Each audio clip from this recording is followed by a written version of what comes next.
So just don't worry about it. Buying your screen, because it was But you can, what about if you put clay on it? Can that help? Like just, Usually it just dries the skin out. Oh, it just dries it. Hardens it, and then you will never remove it. Or not never, it just takes a lot more. But I've just been seeing you again, I don't know if you remember. I remember. Like How many hot water bottles have you got? I never forget I it. think 7 or 8. Yeah, We have to sleep with all these hot water bottles. It's going to be... Good diet, keeping healthy. Still we're aging though, huh? We're aging. No, you know, I saw you 12 years ago and you look just the same. Almost the same. Really? Well, your skin's better. You were drier then. You look older. You look younger. Yeah. We could change our age by good food. That's what I think. Yeah, it's not just the food though. I like to think it's my practice too. You know, the Swedish one. But it's a combination. It's a combination of that. When you put the spiritual practice with the food, you've got a recipe. Turning 54 in 5 days. Oh, wow. Hey! Happy birthday. Happy birthday! Hey, Aajonus, he was asking earlier, there's no food club down here in San Diego that you know, is there? In Encinitas. Yeah, I mean, it's your food club from LA. Right. Yeah. They deliver. Oh, okay.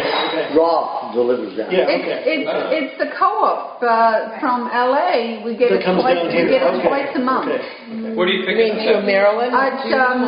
Joseph knows the people that he picks it up from. It's just in Encinitas. It's not here, it's in Encinitas. You mean Maryland comes this way? Maryland. Yeah, her son actually delivers.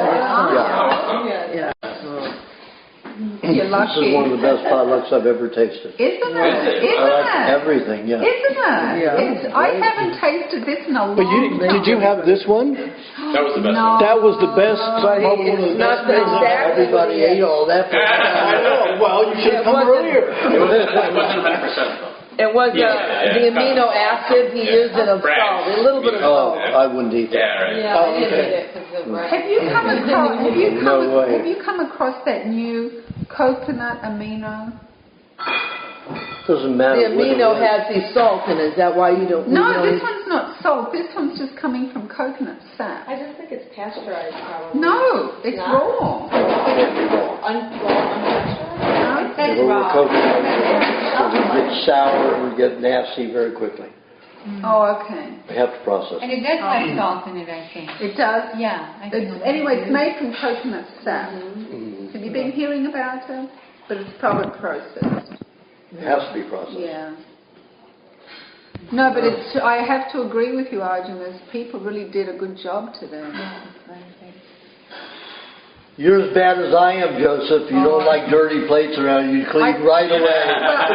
I'm worse. Get in here. Leave that for later. We'll do it all together later. I'm worse than him. I clean straight away. He puts it in a container. He said, "I'm not doing it today. I'm cleaning straight away." Normally he collects everything for a whole day and he's got a pile of jars and everything. But I clean on the spot. I do too. It's like I can't handle a dirty. Well, it's so easy. Don't you put butter on your hands, Joseph, for the water? He's got Aajonus' mixture. He's got apple cider, salt and coconut cream. He washes in that. Oh. I just use the raw butter is okay. I just use a lemon. And you use the water. Apple cider vinegar, standard salt and coconut cream. For the hand? For washing the dishes. Wow. For the as soap? What is it? It's just honey. What, coconut cream? Coconut cream, apple cider. You need a tape recorder. He did it 3 times. Turn on your tape recorder, What is in the kitchen? Come on, Kathy, go and get it. Okay, I'm going to go get it. Okay, did everybody finish? Because I'm going to pack them up. Okay. Who made this one? Me. Fred. I like the pineapple in that. That's right. Yeah, I got it from this Aajonus guy. Really? Weird guy. Can everybody bring their dishes to the kitchen, please? Before I go, did you say that the hot water bottle should go this way facing my skin? No, you just put it both sides, like you take a hot water bottle and you put it both sides. Oh, wrap a towel around. both sides. Oh, Yeah. not covering the skin. It doesn't have to touch the skin. You just have to tint the heat in with the towel wrapped around your leg. And fold it like this. No. You have the hot water bottle, you fold it. Like, No. You take 2 hot water bottles. 2 of them. You put them on both sides, one on each side. Oh. You take a towel and you wrap it around. Well, which way is the bottle? The bottles are going this way. Oh, I have, but it's going to go around this way, the whole. No. It just facing this way.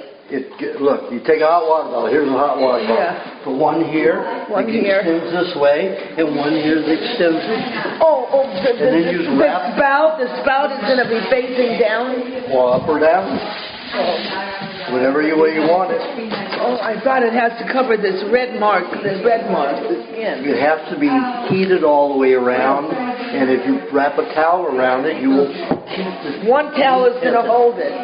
Many times around, or 3 times, 2.5 times around. On each leg. Yeah, good idea. So I'm going to need 1, 2, 3, 4. 4. Wait a minute, I have to have 1, 5. Under my arm, 6, 7. Yeah, that's what I use, 7. Or if you have one at the head, you got 8. You don't recommend elevation for that? Yeah, that's Oh, you fine. do? Okay. Does it bring toxins back to the heart or anything like that, or anything bad? If you're on a bad diet, it can travel. Toxin can travel in your blood and everywhere, but mostly it'll just allow the toxins to get to the lymph gland. Oh, right. That's where you want it to get to. And you want it on the hips too, for the hot water on each Yeah, hip? you can do that. The hip, does I'm it going to have go to to the toilet. fold? I'll be back in a minute. Does the What time is it? Did you ever smoke? No. Does anybody know what happened to And you said one on each hip, you said on one thing, one on each hip? Yeah. 241. Know what happened to us? But I'd say until you get you've got a lot of poisons moving out of your legs and feet at this So don't time. concentrate on I the wouldn't hips. concentrate anything but on your legs and feet. Yeah, do you need a piece of Feet, paper? well, I don't have to wrap my feet, do Oh, I? sorry. Yeah. Okay. Do You you know know how long hot water bottles are. copy? Yeah, I don't need a cover. They're this long. Yeah, Okay. You want a copy How of much space are you going to cover? that much. Okay. If you have, excuse me for putting my foot up here, if you do your foot like this, and you have the hot water bottle like this, and you wrap the towel around, you're going to get your whole foot in this area. Then you have to have the other hot water bottle on the other side. Well, yeah, so I said on both sides, Two hot water bottles for one leg. wrap I'm it going to get around, people's email towel address. around. The spout is going to fit down. Either that or I can... Now, I'll get probably people's easier email address to and I'll where it's send more it to you. sensitive. Oh, it's going to hurt me down with Can you my write your ankle. name down? It might, so you might want them up. You have to Money experiment down and see. That's the answer. Research on the thing. Oh my God. So what time was it? 241. Wait a minute, I have to go get my bed fixed up. Oh my God. I have to go around. So we're not going to start for 15 minutes? We're going to start straight Oh, away. that's right. 2:30. Oh, yeah. What's she That's getting? right. And in LA, it's 3 o'clock. Do you want to start? Pretty much. Pardon? Do you want to start? Yeah, let's start. If I feel a certain way and I look it up and see whatever he says. Well, let's wait until they're in there. Can I get that pen? He's going to wash those dishes. I need it. But we'll wait. We'll wait. So if everybody can write their email address down, put your money down, and then I'm going to send you this recipe by email. But no brags. What's a good substitute? Onion salty, tomato salty, so Cheese is salty. Cheese. cheese is salty. Yeah, I don't know why they want to use brags. I mean, it's just... Oh yeah, got yours. Yeah. What are you drinking? It's hibiscus tea. Oh. It's what? Hibiscus. Hibiscus. Fermented with honey for a few days. Oh. What do you think? Pardon? What do you think? It's fine. As long as it doesn't steep it in hot water. Yeah. No, I made it in the Yeah. sun. Pardon? In the sun. Yeah. I have that remedy in my recipe in my book. Hibiscus? Steeping Steeping. Oh. in the sun. Because that's how they used to do it. They used to just steep things in the sun. That's all they had. Yeah. What did you take? You don't take a tea bag then, right? No, No. the flour, and Flowers. then strain it. Well, it's pretty rich, huh? How long did you steep it for? A couple days. Yeah. I don't know. Well, you know, if you're really in the desert, you'd get like, within the day, you'd get It turns color instantly. yeah. Yeah. on here then. I don't know how to use that. I bought it, I don't know how to use it. August 11th, I'll be in my farm. In which country? Both Thailand and the Philippines. Is that when you go? We go 10 days here, 10 days there. Wait, we've got a group. Fine. So do both of them. Oh, no. That's the government How law. could you tell? How I have could to you buy the tell? adjacent property. And it's not, Don't push any buttons because you turn it off. So what- not a, How did you, one thing before we start, how did you like the flyer I made? it's good. Maybe To the think point, people to get concise. the word out. But one thing Mike Murphy said, I have to use the word geoengineering with the chemtrail word next to it, so it makes less. Yeah, a lot of people not going to know what that means. Yeah. So, What do you think's behind all this thing? I think it's all about keeping us in control, the same way Hitler used fluoride and a lot of other chemicals to they control the people. ever get the fluoride out of the water? We have to have another thing. Poor San Diego was the last one to, you should have hung your board of supervisors. for that. Portland stopped it. Pardon? Portland, on the 31st, stopped it. See? There was They can do it. referendum. Oh, see, that's Good it. for them. Whenever anyone has a referendum, it's like the people always say, no, thank you. Yes. 60% of the time. Yeah, and that's the majority. Well, I mean, San Diego fought it for, was it 15 years? It wasn't until the certain, forgot his name, got on the board that, he streamlined it through. Oh. Which is a real shame. Thank you, Catherine. Thank you for all you did. You're welcome. The battle for the wrong one. Yes, that was such a great win.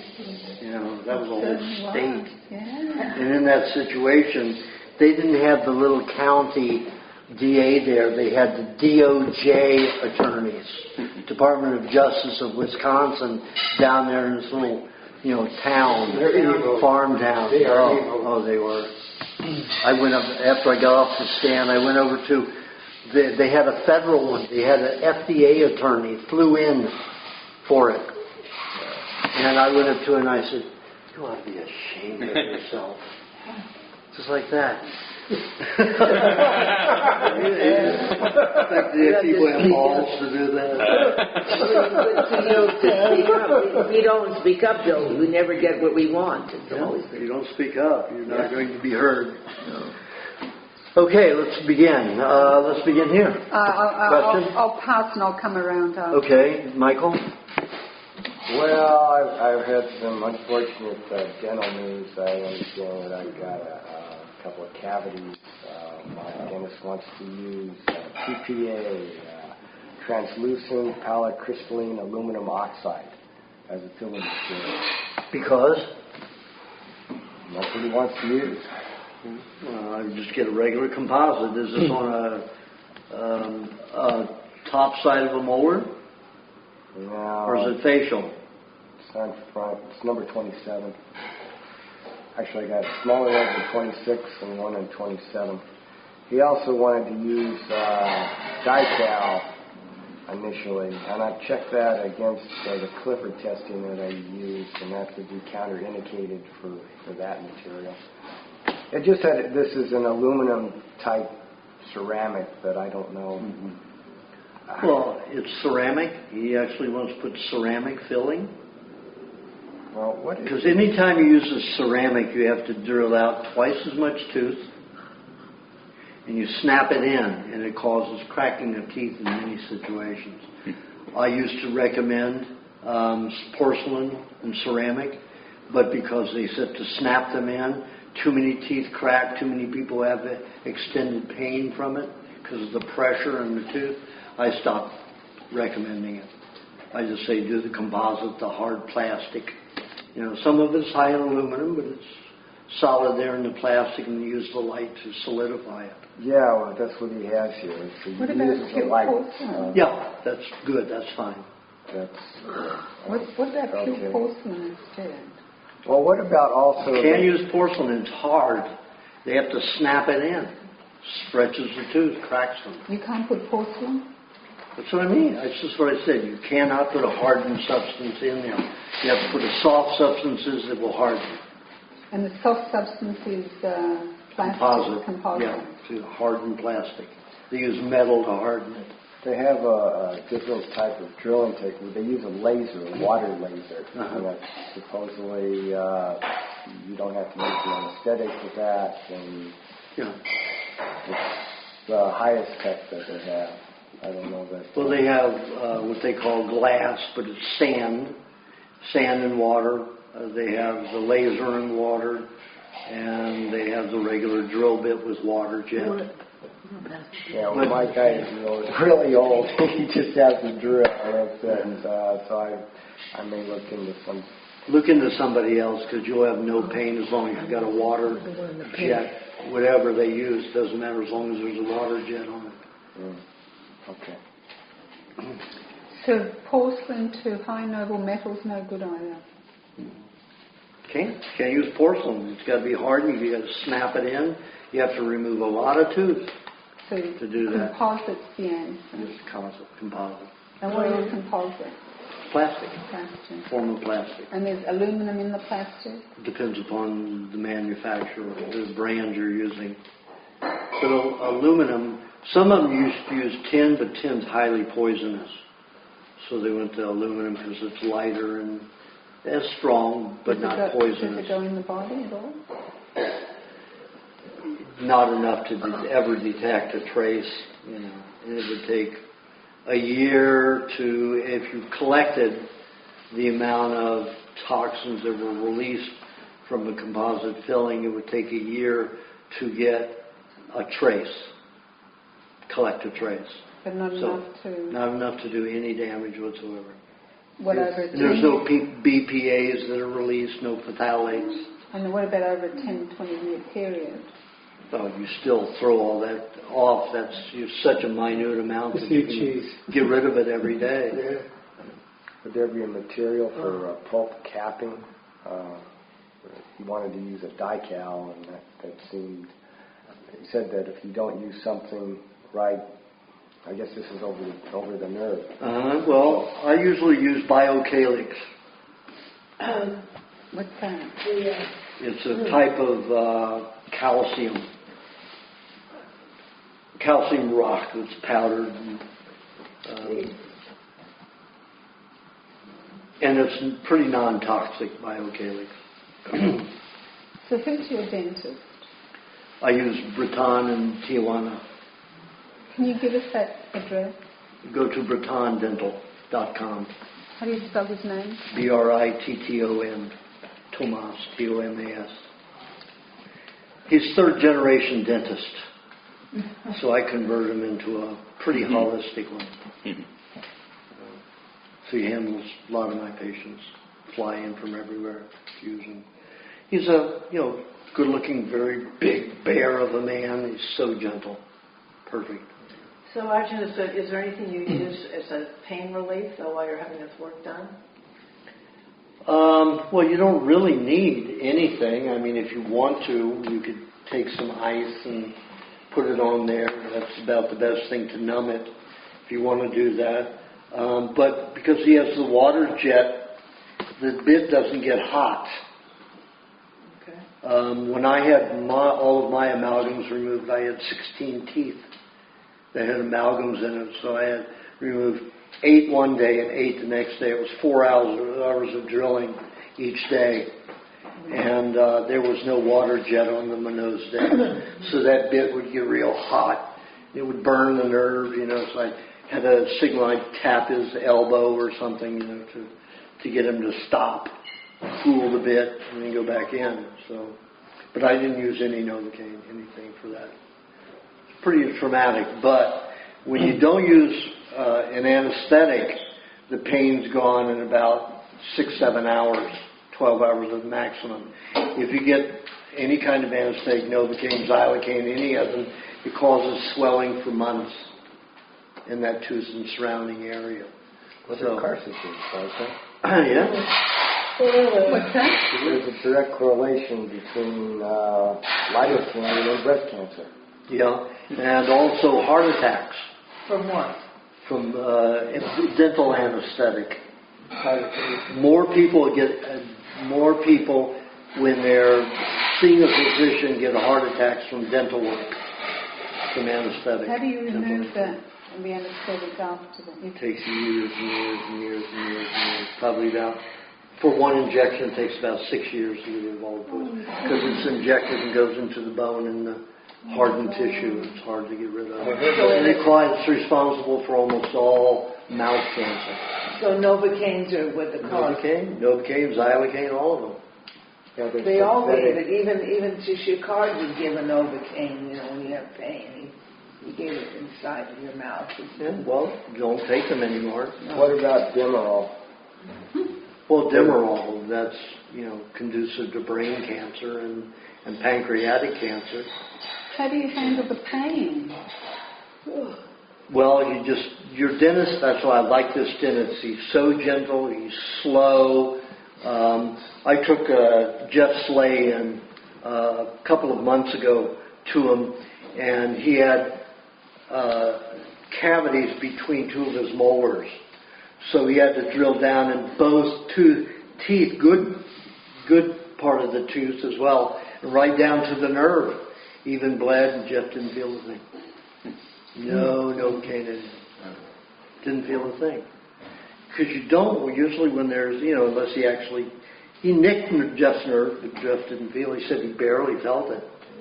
Because the water jet is cool.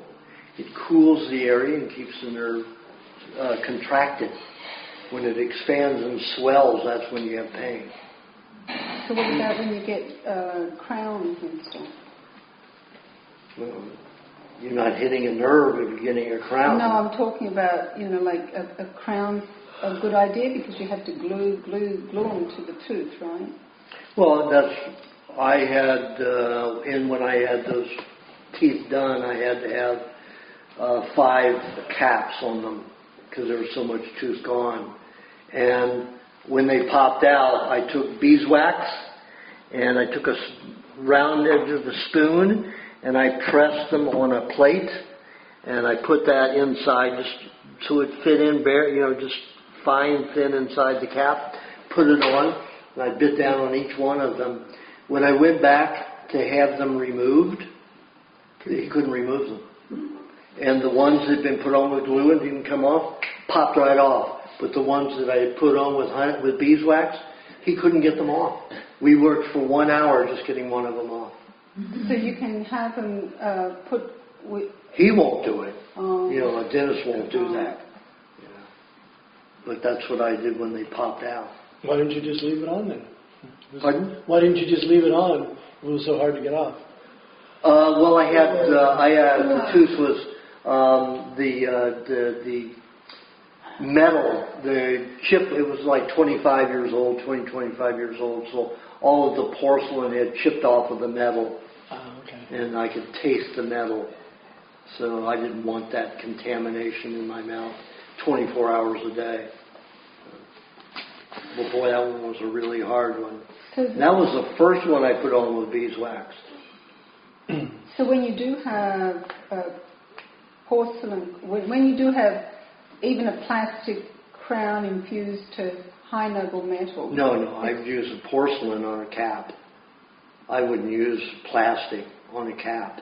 So just in a filling. Okay. So crowns need to be porcelain. Yeah.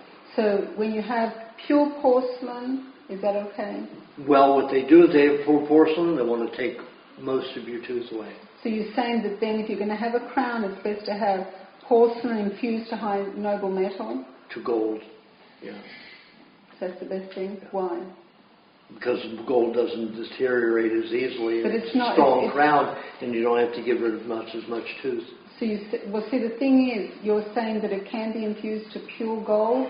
Because No. So because pure gold is too soft. Yeah. So it's going but to be... it's completely covered. So it's basically porcelain. high noble metal is a mixture of gold, tin, aluminum. No, tin they can't use. Tin, if they use tin, is highly poisonous. So it's aluminum? Aluminum, some type of stainless steel, and gold. So then that's okay? Yeah. That metal is not going directly on the gun? Shouldn't, if it's a good crown. And so what was the reason not to have pure porcelain crowns? Too much of the tooth. Because they have to take so much tooth away, they crack and chip very easily. And they don't Porcelain is not strong. But you're saying it's not toxic to the body to have crowns porcelain infused to high noble metal. It's not toxic. You've got enough porcelain over it, Okay. over the metal. But if it started, like in mine, it started chipping away, then my metal was exposed. My acids in my mouth, because they're much higher, because I had the vagotomy. So the acids that used to build and be in the stomach are in my mouth. That's when my teeth just, deteriorate. The 3 injections. Pardon? What did you call that? You had vagotomy? Vagotomy pyloroplasty. Is My that like stomach when I was 20. Is that like stomach acid, No. hiatal? No. No. You have all these vagus nerves that attach to the stomach, and that helps generate hydrochloric acid into the stomach. All of mine were severed at 20 years old in that stomach surgery. So a lot of my acids back up into the mouth. You could taste that. Oh yeah, but not good for the teeth. It all eats away at the teeth. So what did you have to have done to fix I that? just have to rinse my mouth with milk after I eat and stuff like that, just to make sure acids don't build up too much. But when I got those 3 injections when I was kidnapped 3 years ago, I've lost 6 teeth because of that. Your colouring's so much better. Yeah, I was grey for a while. I remember. A long while. You were so grey. It was scary. You said you lost 6 teeth? 6 teeth. Really? Lost 6 teeth. From Why? all those Why? vaccines? From all the vaccines? What's the connection? I don't understand. Like these are It's in a vaccine and those flu vaccines. mercury and shit like that. Yeah, all that. Poisoned my whole body. So my skin went gray. I'm just now getting back to... Oh, you should have seen him. You can still see this is more gray than that one. You see Steve's sweater that's grey? It was a bit darker Yeah, I was than that. as gray as that. Yeah. It was So basically, what, rotted the teeth or got 2 teeth? Or? Well, it went into the nerves and damaged the nerves going into the teeth. Okay. So I was popping teeth out. Wow. Good teeth too. The nerve just killed the nerve. Really? Scary, huh? That's the vaccines that everybody's getting? Yep. I didn't do it on purpose. I was kidnapped and injected. So you were kidnapped? Kidnapped and injected, yeah. It was like a... Well, I was speaking out internationally against the swine flu hoax. So they caught me in a hotel room, injected me with 3 of them to say, see, he died of the swine flu. But I happened to wake up, when they were injecting me. And I caught them, so I knew what to do the next morning. That's like the government? Is that what you're talking about? Could have been the pharmaceutical industry. Oh, it's wild. Yeah. It's traumatic, because I'm just now getting, I still have tremendous pain in this arm. Right there, we're all the way up into here. It's been 8 months now. It's like when I was a kid and got tetanus shots and everything. I could never lift the arm this much without excruciating pain. It's been that way on some days, like right here. The pain is pretty sharp. Up here it's okay.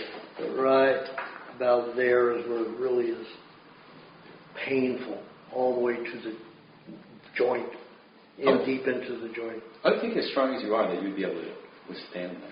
Pardon? I would think as strong as you are that you would be able to withstand that. 3?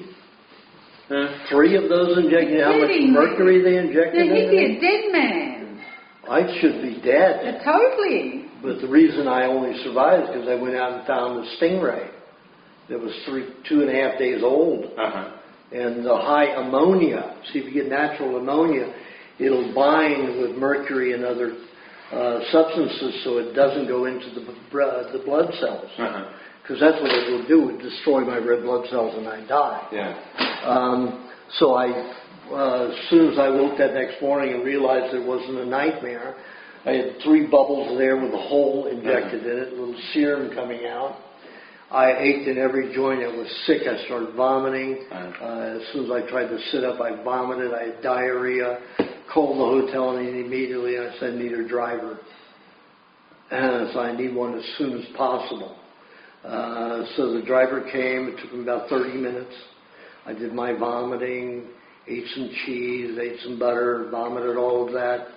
And then he came and I said, I need to get to a wharf and I need to find shark or stingray as soon as possible. And I wasn't going to explain why, but he could see I was pretty sick. And I mean, he had to help me walk. If I walked for 5 minutes, I was on the ground out. So when I got that way, I had to get on my knees fast and get on the ground so I wouldn't hurt myself from falling. So that was 3 of those just to get to the van. 3 times did that. And I passed out in the van multiple times as we were driving to different wharfs looking for the... And we found a baby stingray about this big, been dead for 2.5 days. They were getting ready to pitch it. Perfect. Yeah, Chopped that thing up, ate it, vomited. Finally got some of that to stay down and digested. And then as soon as pneumonia started binding, chelating with those poisons in my blood, I was able to breathe again. And I stopped passing out. But that went on for almost 2 days. You ate any particular part of the stingray or just the whole thing? I didn't care whether that was the stinkiest in ammonia. That's what I picked. Could you use urine because it's got ammonia in it? It wasn't enough. You need some strong ammonia, like from shark or a stingray, for that. And my urine would have been highly toxic. Yeah, already. absolutely. Right. Somebody else's urine. What? No people. Yeah, right. So ammonia is the one thing that removes a lot of toxicity. Doesn't remove it. It binds with it so binds it doesn't get into the cell. Anything else binds with stuff like that? Not like that. Well, you got amino acids in raw apple cider vinegar. It's very helpful with that. It's got the amino acids that bind with those substances. Joe, you're missing all this stuff. He's retaping. Oh, he's taping it, okay. He would have forgotten about that if I didn't tell him. Would you recommend that for people who've been forced to take vaccines, like military people? Absolutely. Yeah. Absolutely. Just the same as you just described here. In the formulas of apple cider vinegar and amino acids, how would you take it for vaccine? Probably with coconut cream would be the best way to mix it. Coconut cream and a little milk. I'd probably say if somebody had a vaccine, one vaccine, probably 3 tablespoons of vinegar a day, but one at a time, so space it. And about 3 tablespoons of coconut cream and 2 tablespoons of dairy cream. Protect the nerves, or about 2 ounces of milk. And have that 3 times a day. If you've got military, I would suggest 2 tablespoons 3 times daily for about 9 days. But you have to, if you're going to have that quantity, you have to eat about 3 tablespoons of cheese with 2 teaspoons of honey 4 to 5 times a day to make sure you don't demineralize. And what about the Novocaine stuff for dental? What kind of mixtures can you assist to get rid of that toxicity? That's injected deep into the bone structure here, so the body will not circulate when that stuff's injected. That's why it causes so much cancer. What do you mean it won't circulate? Huh? What do you mean by it won't circulate? It doesn't. They stab it right in near the bone. And then how do you get rid of it? So a lot of eggs, a lot of heat around the face. Would the pulling help in that? The coconut, Pardon? Coconut cream, coconut oil pulling? Will help, definitely help. That will definitely help. Absolutely, definitely help. So with coconut cream, you can pull with anything. You need to do that on an empty stomach, you said, right? Before you eat anything, when you do that the first thing in the morning. It's a good idea if you're going to pull the first. Well, it's a good idea. You should eat cheese beforehand so that it... Well, you can have some cheese. I pull with cheese. Oh. I get the cheese all, melted Liquidy, and just keep it, so I know it's locked in there. So it And pulls then I'll better? spit it out after about 5 minutes. Then I'll down an egg, or down just a little cheese, and then I down an egg or two after that, and then go back to the cheese pulling. Cheese pulling. So if you have metal in your mouth, like from high noble metal in the crowns, in the pulling, does it pull any of the metals? Your metal isn't exposed. All right. I don't know. It's like that's why I'm trying to get the information. Yeah. So you can do the mouth pulling, and you're safe if you've got those high, crowns of high noble metal. Yeah.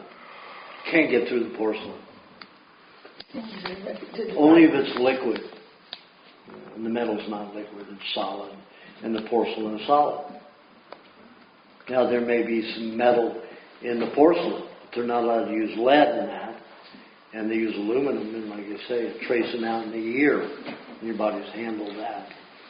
There is something, the subject of dentistry was that, I know 10 years ago, when I was considering removing my amalgams, I talked to the engineering school at UCLA, and they were working on ultrasonic imaging. And it has come out, according to the dentist that I talked to, it's not very clear, but if they have the possibility of doing an A scan, you'd have to know something of sonics to know what I'm talking about. You could probably detect cavities or cracks or whatever in the teeth. So it's new technology that is the future, maybe promising. Just thought I'd mention it. I didn't even understand that. What kind of technology is it? It's ultrasonic. It's an imaging instead of X-rays. Oh, is it my turn? You went around already?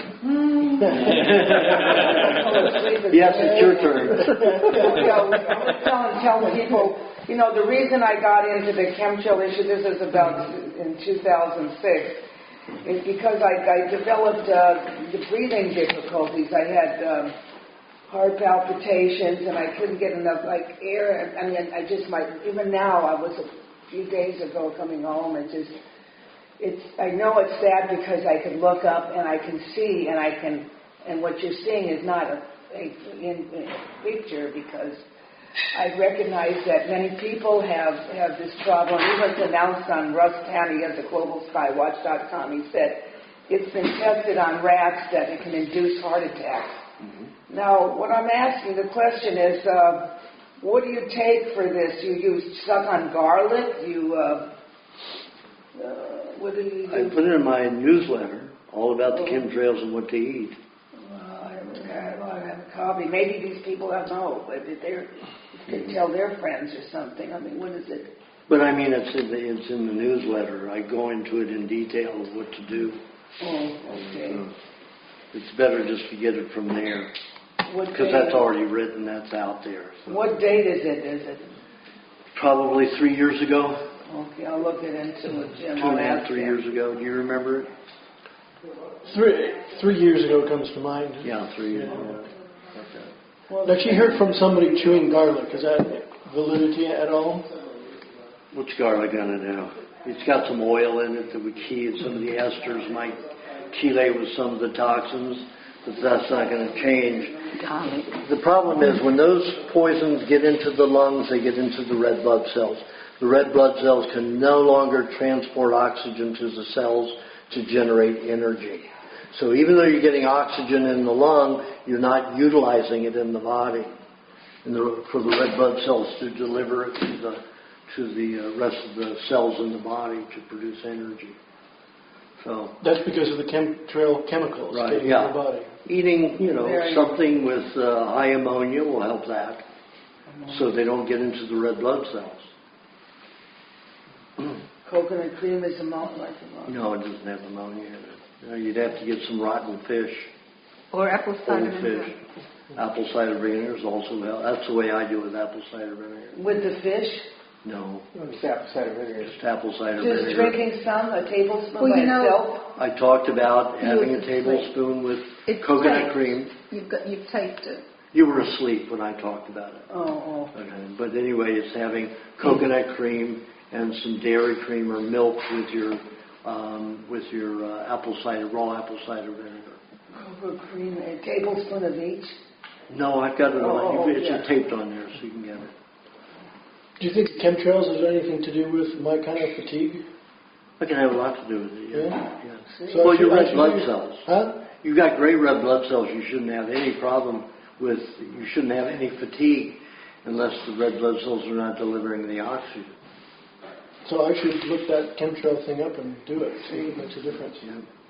Well, Aajonus, would that be If the you same find for it, you let me too? know, 'Cause I'm Fred. experiencing that Okay, will do. circulation. Yeah, you have good red blood cells. I can see it in your skin. Your red blood cells aren't transporting oxygen. So again, it's the Vinegar and the either. source of the chemtrails is what you're saying. Well, it can be a lot of things. It could be the old injections that you have because you've got a lot of grayness in your skin. So it means you've got heavy metals in your skin. They're getting into the blood, and of course they attach and affect the red blood cells, and they can't transport oxygen. So you need to get something in there to bind with those poisons so they don't attach to the red blood cells and prevent them from utilizing oxygen. And so go back and read your article about the chemtrails and what the... Or just what I said too. You can use the raw apple cider vinegar with the milk or cream and the coconut cream. No honey. No honey. You don't want honey with that. You want to absorb it. Oh. Honey would make you absorb it. Oh. You can just gulp it down as a pig, just drink it regularly. It's quite tasty, so I don't know that you want to gulp it. I sip it. I like the taste. You gave the exact amount on the taste? Exact amounts, yes. Well, that's the end of my question. I guess I don't take any. Well, you got to tee it up, too. Yeah. You could have just said, I'm afraid of chemtrails. Are they affecting me? What do I do about it? Yeah. Well, everyone has a different reaction to it. This guy Russ Tanner on the show, he can actually smell and taste it. Yeah, Not very many people can do that. When chemtrails are heavy, they do not go outside without a mask. Oh, really? What mask do you use? I use my Israeli gas mask. Oh, Israeli? That's so heavy. I don't care. I don't want that crap getting into my eyes and my nose and my mouth. You can walk around this area by the... Yeah, not driving I've been pulled over. I've been pulled over even by the Border Patrol. Because I only use that I Can Breathe mask. That's all I have. The what? I Can Breathe mask. That's that cotton mask. That's not going to do a lot. It'll help. You're going to have to wash it off. And when I've got chemicals like that, a little cloth isn't going to help. I use that cloth, that kind. In fact, I triple mine. I'll show you what I use on airplanes. What do they say to you when they pull you over? Well, they think I'm a terrorist about the plant chemical bomb. Nobody uses a gas mask like that unless they're a terrorist, right? Where did you get all those masks from? I had this one made in Vietnam about 10 years ago. This is an organic cotton handkerchief. And I roll it up, fold it, and then roll it like this. And this goes here. I don't like the thing covering my whole face. I breathe through my nose and out my mouth. So I go like this, put this on like this. Can I do the same if I have I Can Breathe? Just get it out. I have so many layers that all the poisons have to get through. The benzene in an airplane is going to get to me. But I can wear that if I'm protesting with the sign or something? With an organic nostrils. Yeah, it completely covers the nostrils in many layers. So you use that when you fly? Yeah. Any other time? Whole trip. Once in a while, if I smell something, and I'm in the car, I have my bag with me, I'll pull it out. Anytime I smell something, it's a problem. Where do you get organic handkerchief? Just on the line? Or I got this probably 10 years ago when I had this made too. So.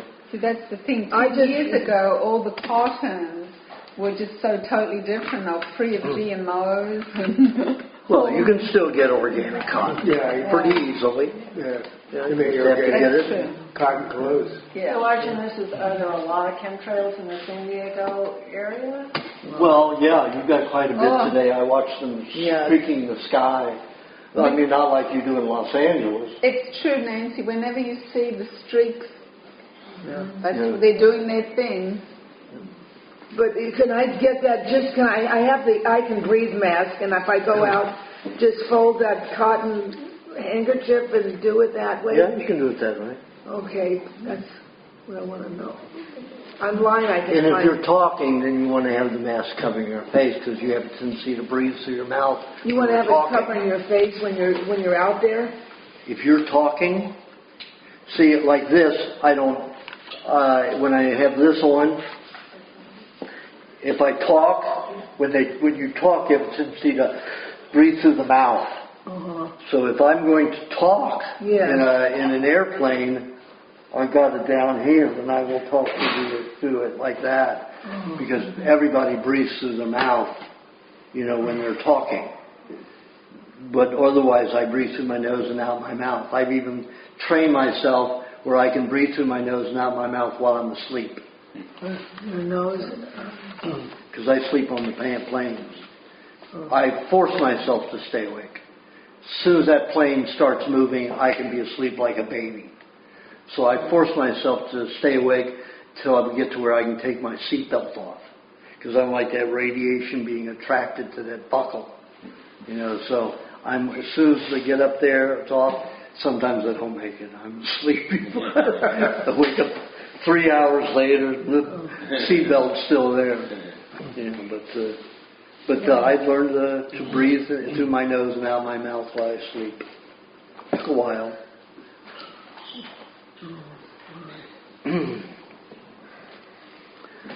Okay. I think I know the answer. Somebody's just turned off here.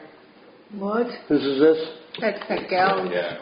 That gal, She's sitting right there. she's walking around. We can just flip it for her. Okay. Jack. Come on. Can you see mine?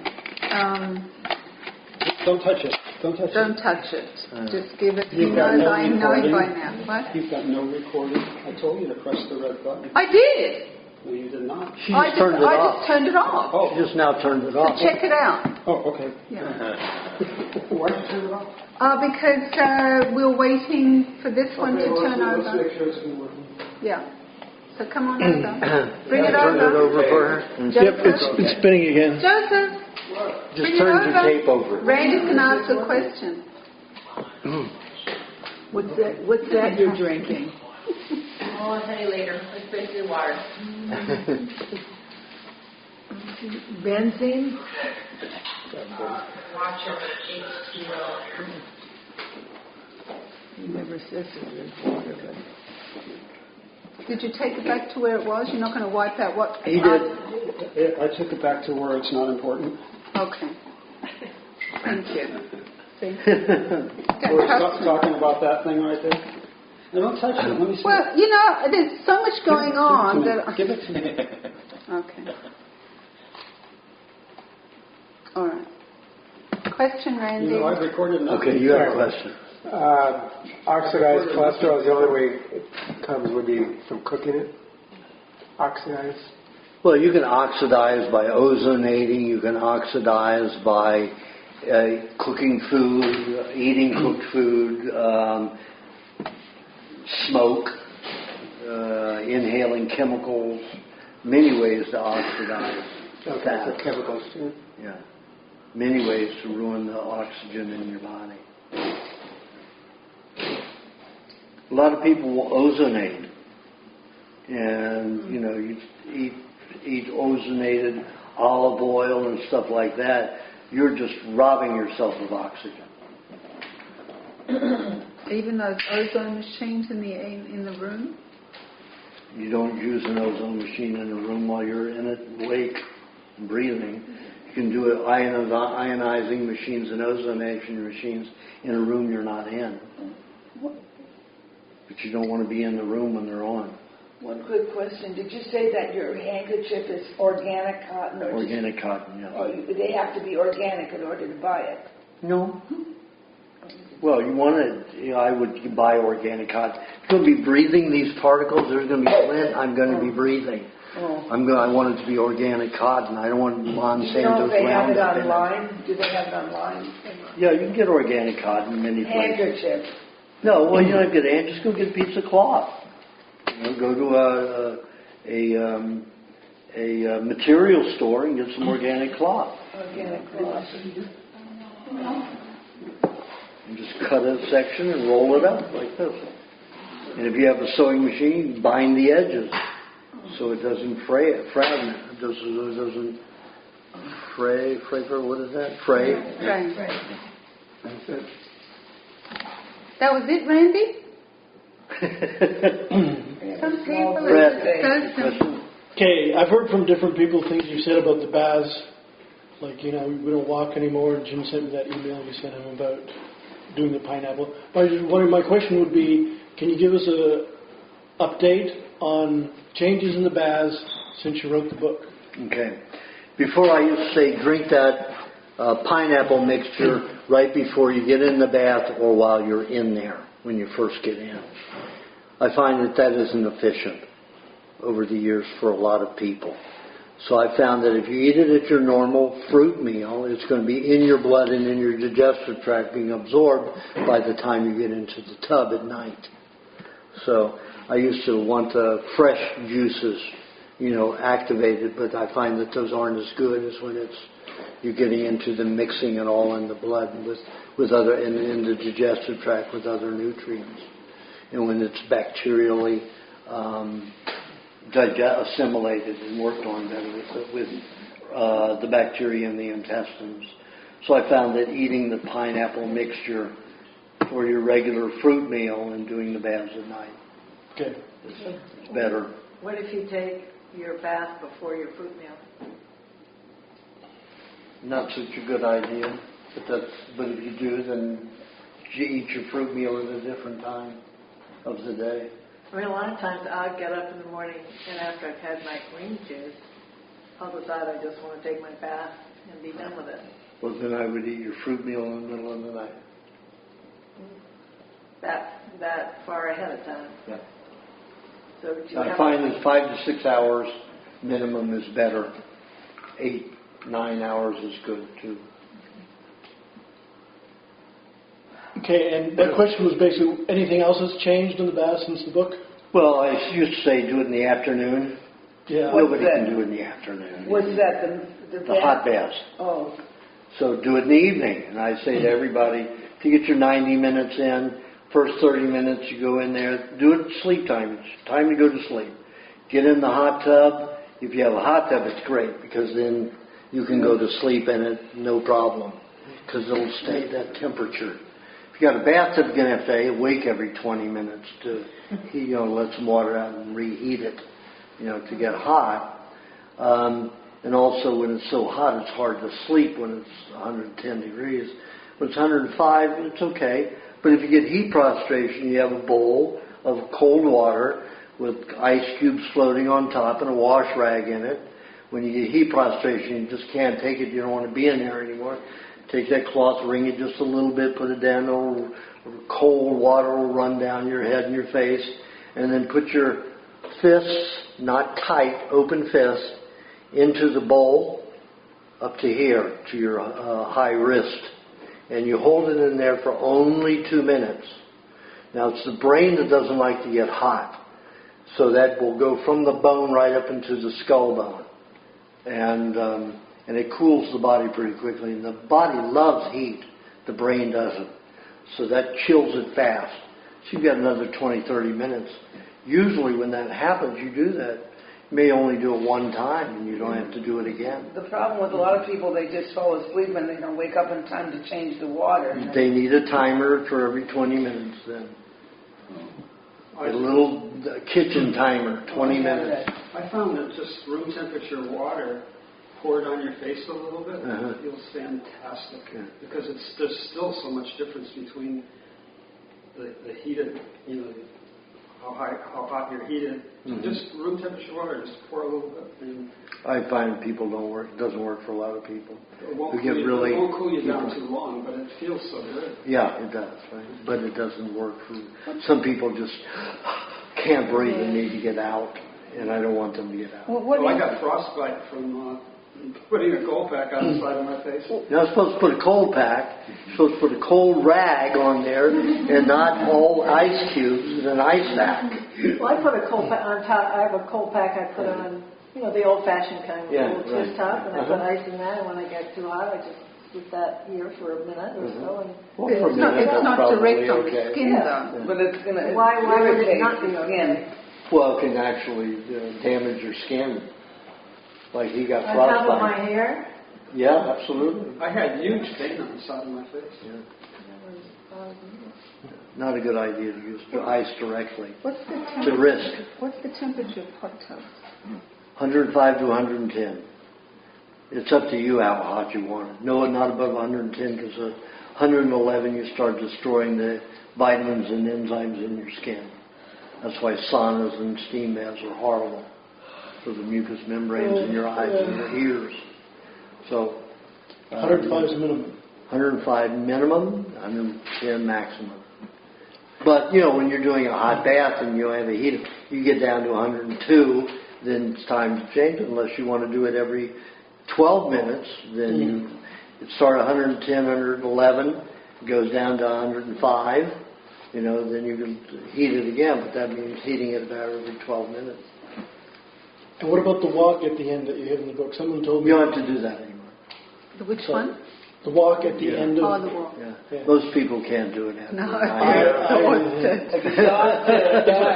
It's still good, though. It's still a good thing. Oh, it would be a wonderful thing if you can do it. Do you do it? No. It's only because people can't do it, not because... Yeah, not because it isn't better not to do it. Oh, okay. Get It'd be better to do it if you can do it. Get the lymphatics going.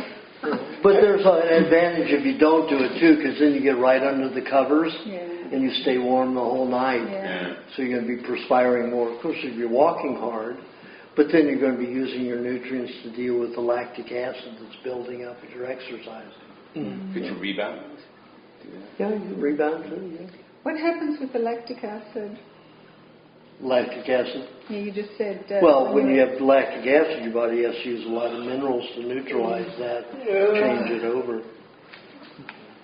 What would you recommend for somebody... Because you remember Dave, right? Dave who had to consult with you when I did? Dave who? Dave Sher. Oh, yes. He's extremely sensitive. Dave Sher. Extremely sensitive to heat. Like, he can't... His wife takes a bath, he can't put his hand in there. Yeah. So how would you kind of get him up from not being able to take heat? Put hot water bottles under the covers. Yeah. Okay, he's doing that actually. Good.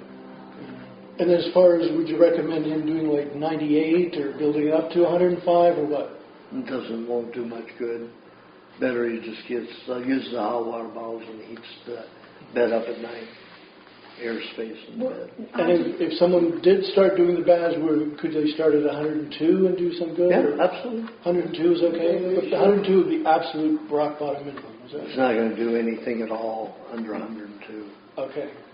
Okay, but 102 you get a little bit out of it. Yeah. Okay. What is it in the hot baths when you can't breathe?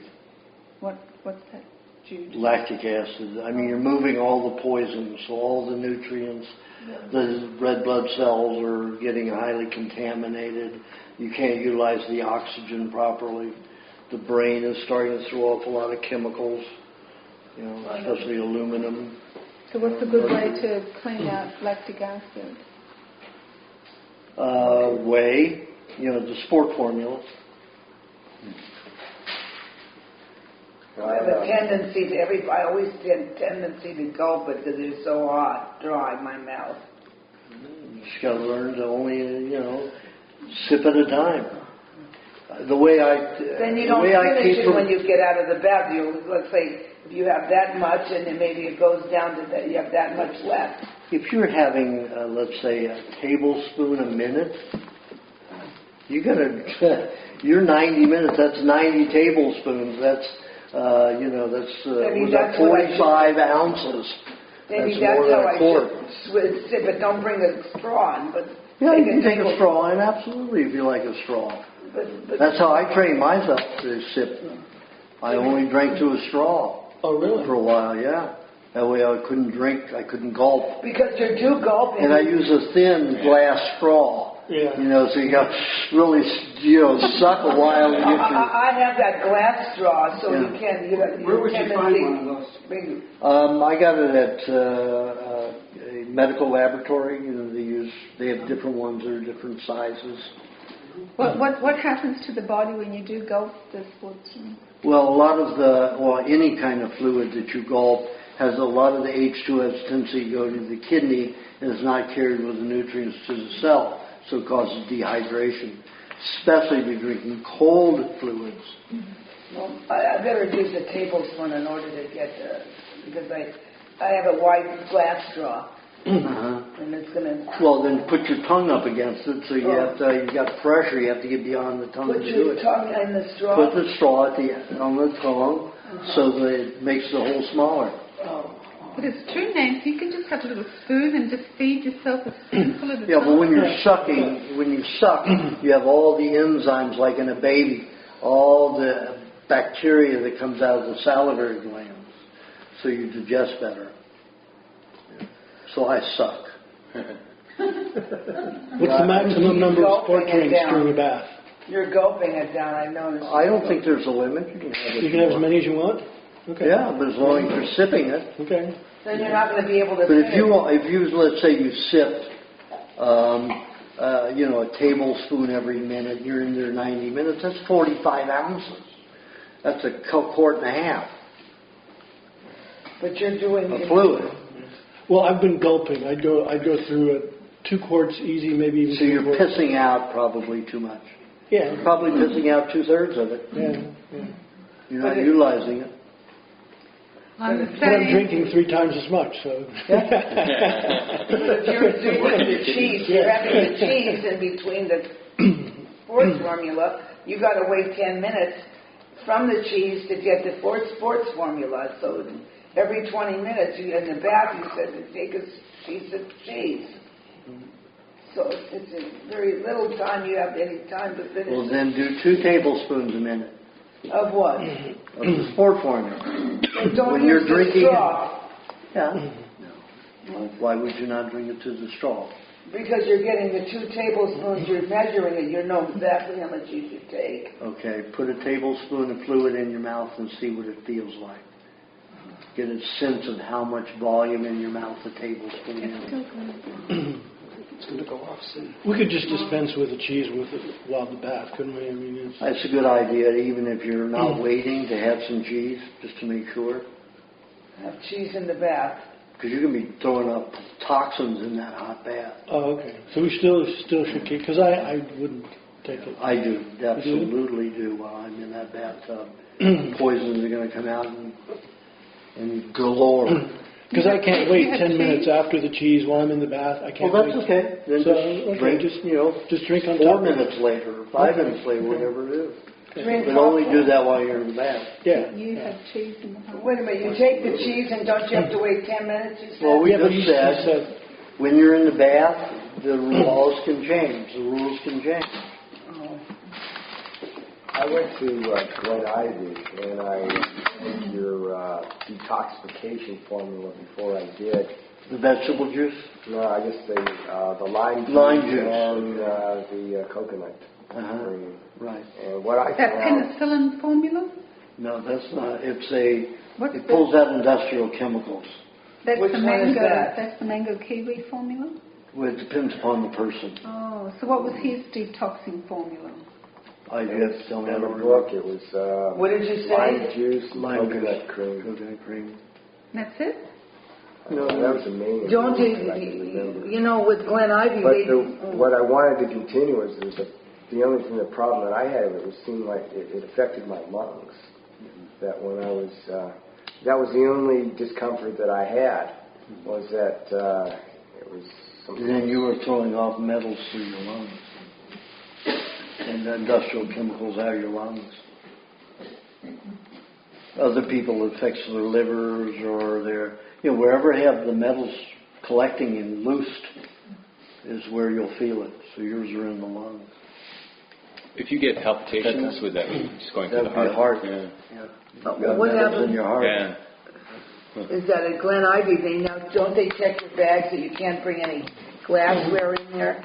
That's true. What I did is I bought plastic and some ice water, and that they let me take in. It was a plastic container of ice water. That's bad because ice and plastic causes the phthalates to discharge.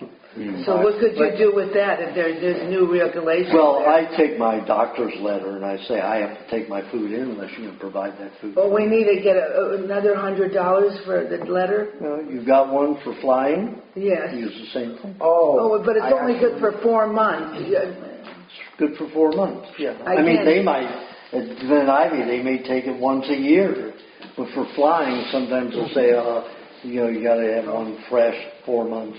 Yeah, I actually had it worked once in Denver when I was coming back from Denver. They actually accepted the letter. Yeah. I mean, the first one when I went out in Burbank, for whatever reason at Whole Foods for the salary, they I guess the woman was wearing something.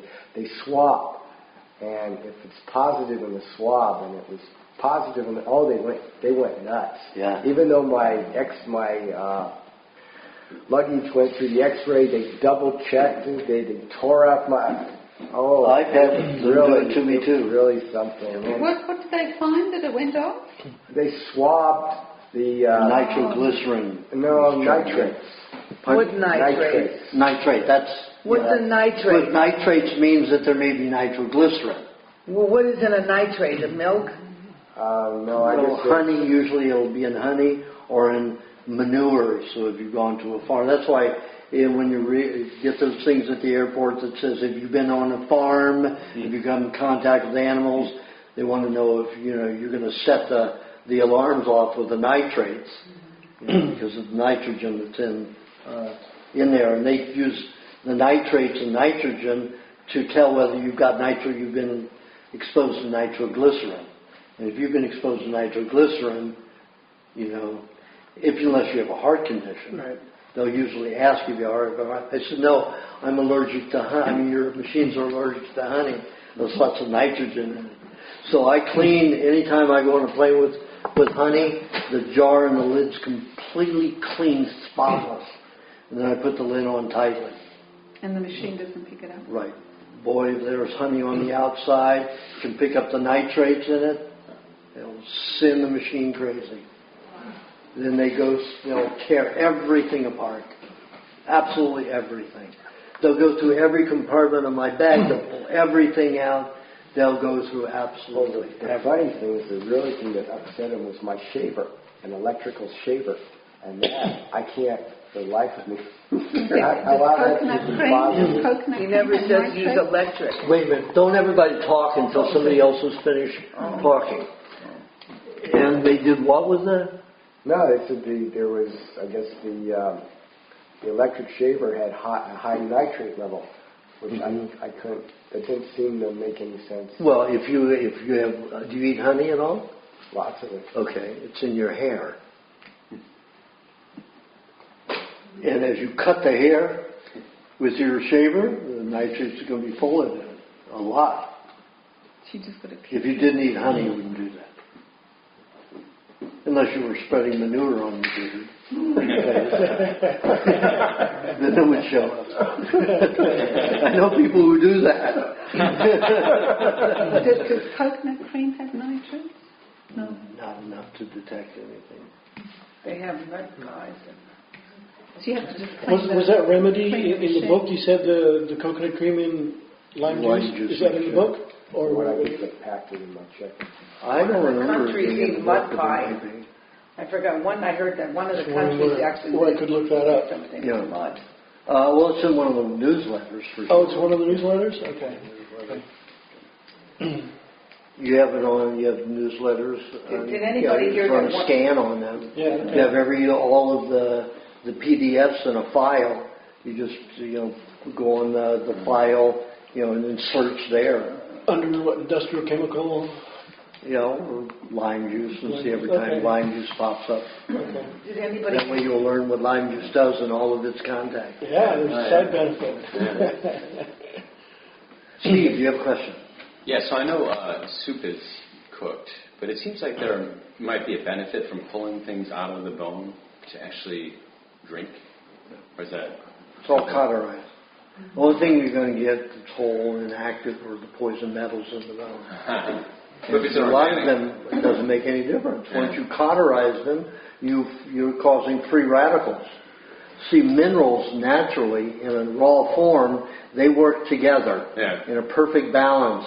Once you cook them, the calcium, the phosphorus, potassium, and magnesium are crystallized, hardened into either like a rock or like glass, depending upon the temperature. Mm-hmm. So they are no longer active. Right. It takes 20 times more calcium to do what calcium needs to do, and still doesn't do it very well. Is there a way to pull out those minerals in a different way? Like soak them in something, or is that... Not necessary. Eat your cheese and honey together. There's nothing in a bone that will do anything different and better. No. Oh, really? Yeah. As long as you're eating the marrow, you wouldn't be sucking the marrow out. Oh, the marrow is different. Yeah, the marrow is the only place you're going to get a lot of stem cells. Yeah, right. Yeah, so that's good for that. But you can get most of it just by pushing it out anyway, and just eating it. Yeah. Right. You don't need to leave. I mean, the marrow's not really within the bone itself. It's in that local It's in that center. Yes. Okay. I need another tape. I would think for people on a cook diet, soup would probably be somewhat beneficial for them. It would be. But what it's going to do is create... You remember John Travolta and remember how thin he was? Yeah. How thick he is now? Well, that's what it creates. Remember Kevin Costner? You remember him in No Way Out? Yeah. Skinny. Yeah. Thick now. Thick all over. And Val Kilmer? Same way. So what are they doing? These people eat lots of, bone soups and broths and stuff like that because of Sally Fallon. So then they have all these minerals that they can't use in the fluid system, so they go into the bone. So they keep developing all this bone and thick tissue. So you're saying John Travolta followed that diet? He does pretty much, yeah. The Sally Fallon diet? Yeah. Oh, I didn't know that. A lot of those stars do. Oh. Who's Sally Fallon? Price Pottinger. Well, the Price Foundation. Yeah, right. Not the Price Pottinger. Yeah. She left because of me. She did? Yeah. What there are 12 board of directors at Price Pottinger. And 9 of them, when my book came out, 9 of them wanted to go gung-ho on mine and dump hers. She, Mary Enig, and another person on the board, after a year and a half of fighting, the president and all the other people wanted to favor my diet was better. Wow. They left. So Mary Enig and Sally Fallon went off and created the Weston Price Foundation. Oh, that's how it's different. What was the original board that you're talking about? Of Price Pottinger Foundation. Oh, and this is the Weston Price Foundation. I thought they were basically the same thing. No. Completely different organizations. Interesting. Yeah. So what's her Hers is out of D.C. Yeah, right. This one is out of, where is it? La Mesa. San Diego, yeah, let me see that. Does she recommend bone broth? And cooked. Yeah, probably half of the foods are cooked. For what reason? Just to... Well, you have to read her books. Okay. We're not going to discuss her here.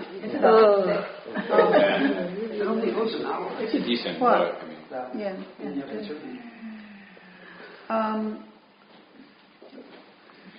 A disaster. I have that.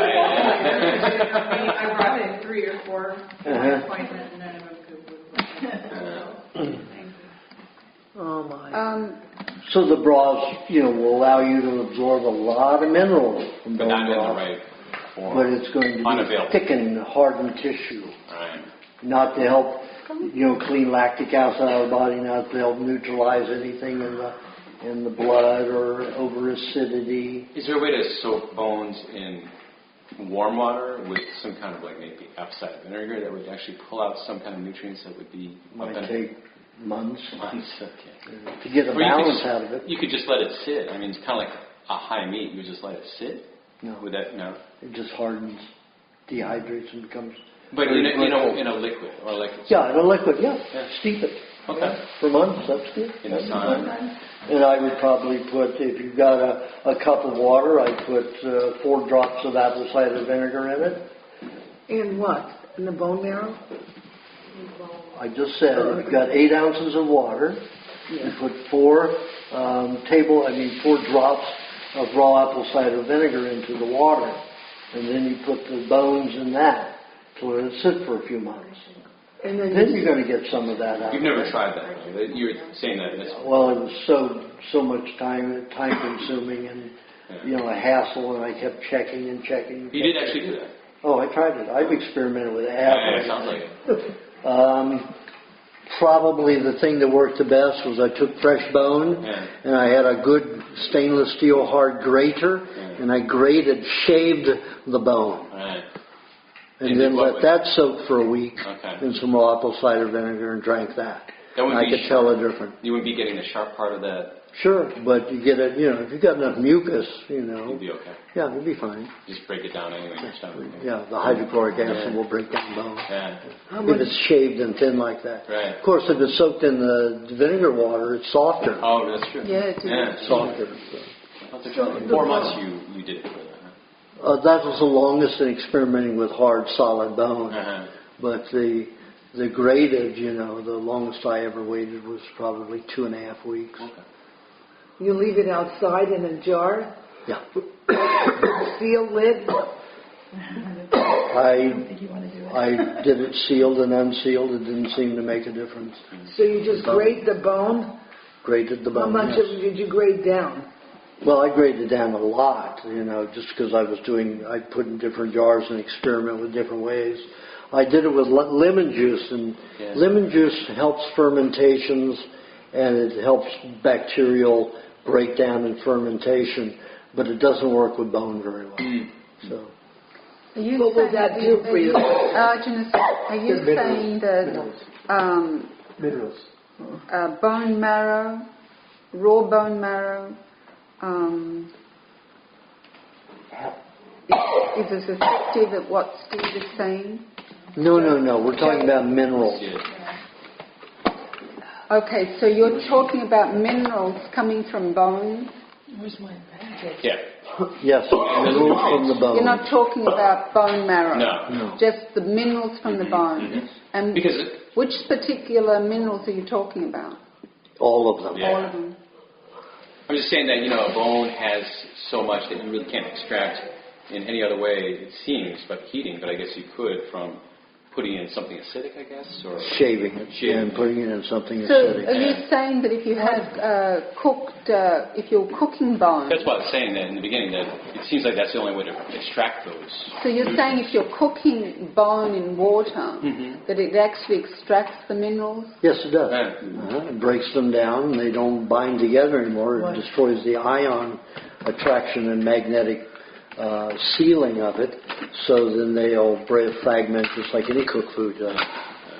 And if you're doing it in water, of course you got water penetrating in there, as a solvent. So you've got it all coming apart. So you've freed up those minerals, but they're cauterized. So they're good for building bone and hard skin, but not live skin. They're not live bone. So it's like, let's say, like you live in the desert, okay, and you go barefoot. You look at these Arabs, and they've got 1.5 to 2 inches of callus. There's no live cells in there. That's all dead cells. It's like a fibroid tumor. Well, that's the way when you build with that kind of mineral content, you don't build live cells. You just build mummified tissue. And it expands the girth, but not the life. It'd be hard to get rid of that once you grow that. Oh, yeah, absolutely. You have to start eating tons of vinegar to start dissolving it and getting rid of it. Do that. And then you're going to dissolve your teeth and your nerves, and you're going to have a lot of imbalances. It's not a good idea to do it then. No, you don't cook your bones to get that kind of minerals out of it. No, I mean to grate it, and what you were talking about. Yeah, that's fine. That's fine. That's a good way to get those minerals if you want bone minerals. But Eat cheese and honey. That's it. Yeah. Much easier. So Travolta and Costner, you were saying they're big because of that. All of the cooking, the broths and stuff like that. Okay. It's all that minerals that can't be in live tissue. So Because it's cauterized, so they build it into bone and thickness of skin. So the body's They're not like using different the people. minerals. Yeah, they're completely different. Look at me. I'm the same size as I was when I was a teenager. Yeah. Same bone structure, nothing's grown. I just saw my cousin today. I'm a year and a half older, a year and 9 months older than he is. I mean, his skin is thick, he's broadened, his nose is huge. You know, I don't get all that because I don't eat cooked food. I don't have all those cauterized minerals to add all this adipose tissue onto my body. But you're saying that their bodies are not using the minerals. Well, they're using them to build tissue, girth, but no life. They're dead ions. Dead ions. They just like Calcium, everything. everything. So the body's not doing anything. No, it's just like adding plaster. Oh. You know. Yeah, it's not alive. It's not live. Right. It's like you can cut away at it and it's... So obviously that would be me too then, because as a teenager I was a skinny kid. Yeah. Yeah, But me I too. met you and you were already girthed. Yeah. You know, you haven't gotten bigger. In fact, you've gotten a slimmer face. Yeah. So you're losing some of it. Yeah. And your arms, your forearms, your wrists are smaller. I'm watching you over the years. I get to see you often, so I watch it. And I love that you always keep a big tummy. Yeah, I like that. Love that. Love that you keep a big tummy. When I got that 47-inch waist, it was the best I ever felt. And I'd never gone up above 39 before that. So when I went from a 39 to a 47, I had never had to put my pants under my tummy before. But I felt so good. It's very nurturing, isn't it? Oh, it was phenomenal. I was talking to Joseph, he sort of like, he saw mine. I said, I've always had it. I always want this maternal feeling around me. Well, since I got those injections, I've been, I feel the pain, I feel nauseous, all that stuff I never used to. I felt after chemotherapy. And when I got that was the most relaxed I've ever felt since those injections. So. Do you recommend in the summertime going off, like going down, in the wintertime going up? That's up to you. I say keep your fat and keep it. Don't get rid of it. Don't get rid of it. But I go to Asia and I start doing actual physical stuff. So you go down. Like I just got a swimming pool. I built a swimming pool. It's the shape of a mango, and I have different levels on it, so you can wade in it. You can do the deepest is 9 foot, and I've got a diving board to dive into it. So it's fed from a stream where I put a dam in, so it goes down. And I built they built a waterfall. And I had all these mechanical things made for jets to run a Pelton wheel, and I've got a generator that's being made right now to create power. So just with filling up my swimming pool, that goes down into a fish pond, and that goes into another fish pond. So I use all of that water multiple times. And I have no filter on the swimming pool, so it's great algae, but because there's always new water flushing in, it doesn't get so green you can't see down in there. Yeah. But it's still green full of algae, and algae eats metals. So algae gets into the skin, eats the metals, and pulls them out. So that's why I had that. And I was able to, 2 weeks ago I was there, not even 8 days ago I was there swimming in my swimming pool for the first time. That's nice. It was really so algae is swimming in algae. What about drinking algae? Very wonderful. What's the form of algae to drink? Well, algae that isn't alive in water is just going to pass through you like vegetable juice. Vegetable fiber. Okay. You're always thinking way ahead. You've got to wait till I finish my sentence so everybody gets it. So algae, if you're eating it in powder form, is not going to be digested. Every time I check the feces of people who ate it, I always found 98% of it in the feces. Only 2% seemed to be absorbed or was hiding in the feces, where I couldn't detect it. Because when you test like that, you have to dissolve the feces in water, and then you have to then you have to use something to separate the algae from it, a certain kind of filter, like 1,000 micrometers, to get the whatever you want out of it. So it's like mining for gold, and it's stinky and messy, So and you have to do it by hand. So I always found 98%. It could have been 100% raw, but at the best it's 98%. But in chlorella, I found 7% was not found in the feces. So 7% of it. So what that means is if you're only eating a fraction, only have a tiny bit of chlorella. Don't have a teaspoon of it or something like that. Have just a tiny amount. Why is that? Size of a BB. Why is that may be able to digest. Pardon? Why is that? Why do you have I just said because you won't digest, absorb it. Otherwise it's waste. Expensive waste. And when it's in dry form like that, you're not going to digest it anyway. So put it in your vegetable juice. When you make your vegetable juice, put a little bit in each vegetable juice. Let it sit. When you get to it, you're going to have it. It will already be liquid. So when you put it in the body, you'll be able to start breaking it down. When it's dry, your bacteria, the kind of bacteria we have, we're not cows, we're not pigs, not horses, we're not goats or sheep. They have the enzymes which are highly fluid. And they'll go into dried vegetation and break it down. We don't do that. That's why we don't handle vegetation raw. So you drink vegetable juice. So when you hydrate that chlorella, it's already starting to come alive again. And the bacteria eats live things. In our bodies, it's live things we eat. That's why the Eskimos, even though they make pemmican every year, dried meat with fat, they'll make a 90-pound block of it for each person in case, they can't find food in the winter. And it's just in case. And when that spring comes around, if they haven't eaten it, they bury it. They won't eat it. Enzyme deficient. So, and the enzymes are deficient. You're not going to digest your vitamins as well. You're not going to digest everything as well. So your health is going to decrease. Eskimos won't do it. They'll bury it. So how do you get fresh algae? Fresh what?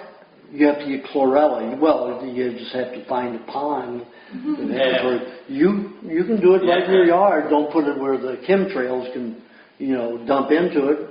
But just have a bowl of good, drinking water. And if you've got Gerolsteiner, shake all the carbon out of it. And because the carbonation will destroy anything. It's like a natural, what they call hydrogen peroxide. It can bleach. Like if you put it on, you can take the Gerolsteiner or Perrier or any of them and put it on an old blood stain, pull it right out. Even an old blood stain.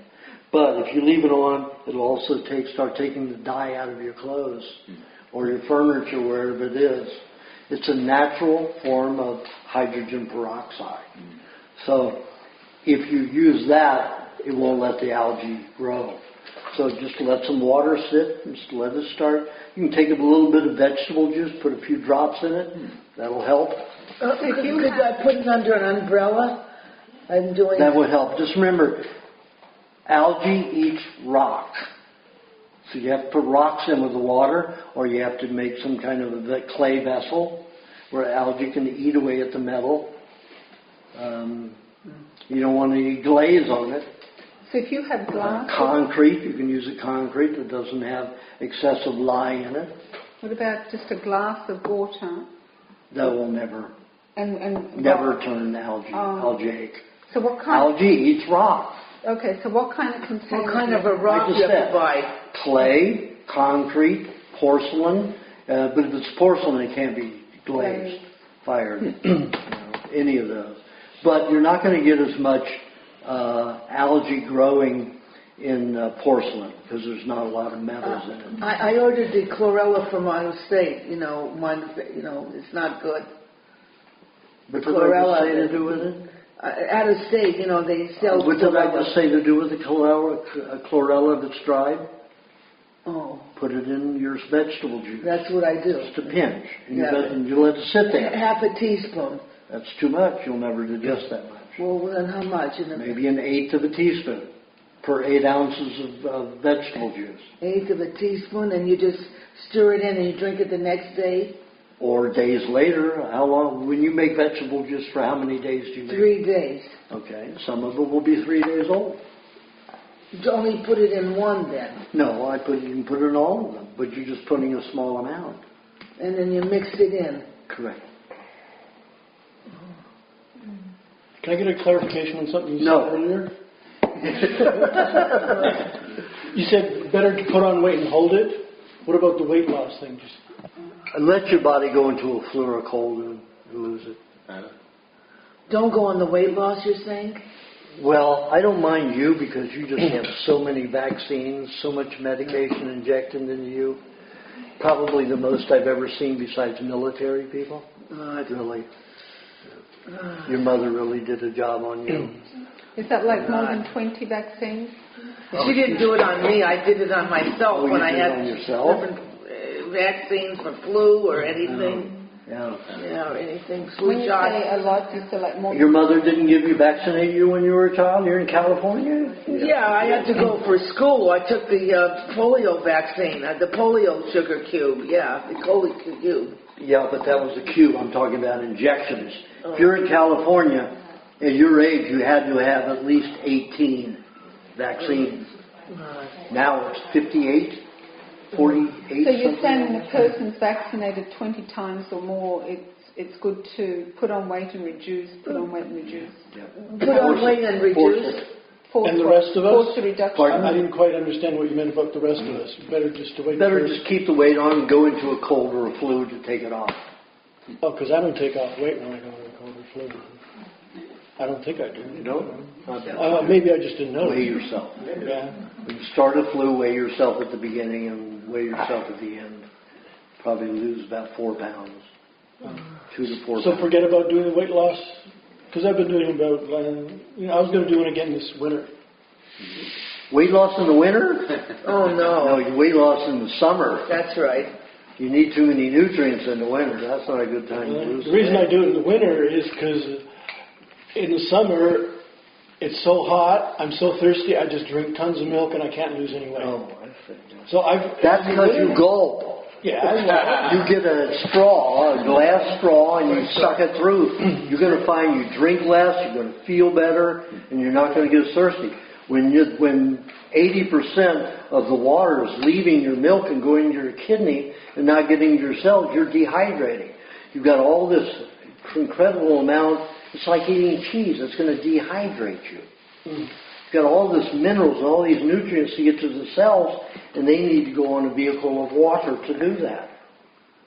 And then the cell gets the water. But if you're gulping, most of that's just going right to the kidney. but it's so nice when it goes down. Especially Daryl's Steiner. Down, yes. Daryl's Steiner. But that's because the body's saying, I need this water, and then all of a sudden it doesn't get it. Because most of it's dumping into the kidney. So you're giving your body a false promise. Especially the... Why can't you two wait until things have settled? In fact, you have to raise your hand if you want to ask a question. No, the Daryl Steiner is the best when it's sparkling. Don't ask unless I call on you. Yeah. Both of you. So should I forget about the weight loss then? You're not in a bad shape. This poor girl's in a bad shape. Oh my God. You know, so... We're on 8:15, my God. You're not in that bad So I don't need to do the weight loss. I wouldn't worry about it. Okay. Yeah. When your body wants to take it off, it'll go into a cold or a flu. Okay. Well, I wish I had If you go into a heavy pain cycle, you could eat a little bit more, your honey butter or the pain forms to get through that. And then when that's over, you might want to go through a short, maybe 3 or 4 week weight loss period. Take advantage of that. Otherwise, just let a cold or a flu take it off of you. Let your body decide when it's ready. Her body is so confused. I have to force the body. But with the cold and flu, I don't change my diet to weight loss diet. I mean, I just do the cold and flu. Yeah, and it's do just the cold and flu, diet. but that's a different diet altogether. Yeah. Anyway. Okay. That's a smoothie and milkshakes. And if you sip them, you won't take as much. I have to buy a glass straw. Get a glass straw, absolutely. Like this one, I did. I invested. It's $10. Spoon. I think if you did a spoon, it's No, like... because then you're not getting the saliva and all your bacteria in it. But I know with straw, when I use a straw, it goes straight in the back. It doesn't. I protect my teeth that way, but so I'm not really getting the saliva when I'm using. Run it over the top of your tongue and through your teeth. So, so you're really sucking hard, and you'll find all that saliva passes into your mouth with the milk. So if with the fluid. So if I put it in my mouth and swish it around, it's more beneficial that way. Yes, absolutely. You're going to do that. Yeah. But you have to understand that these glands are made to secrete fast with sucking. You have to swish around, you have to swish it around.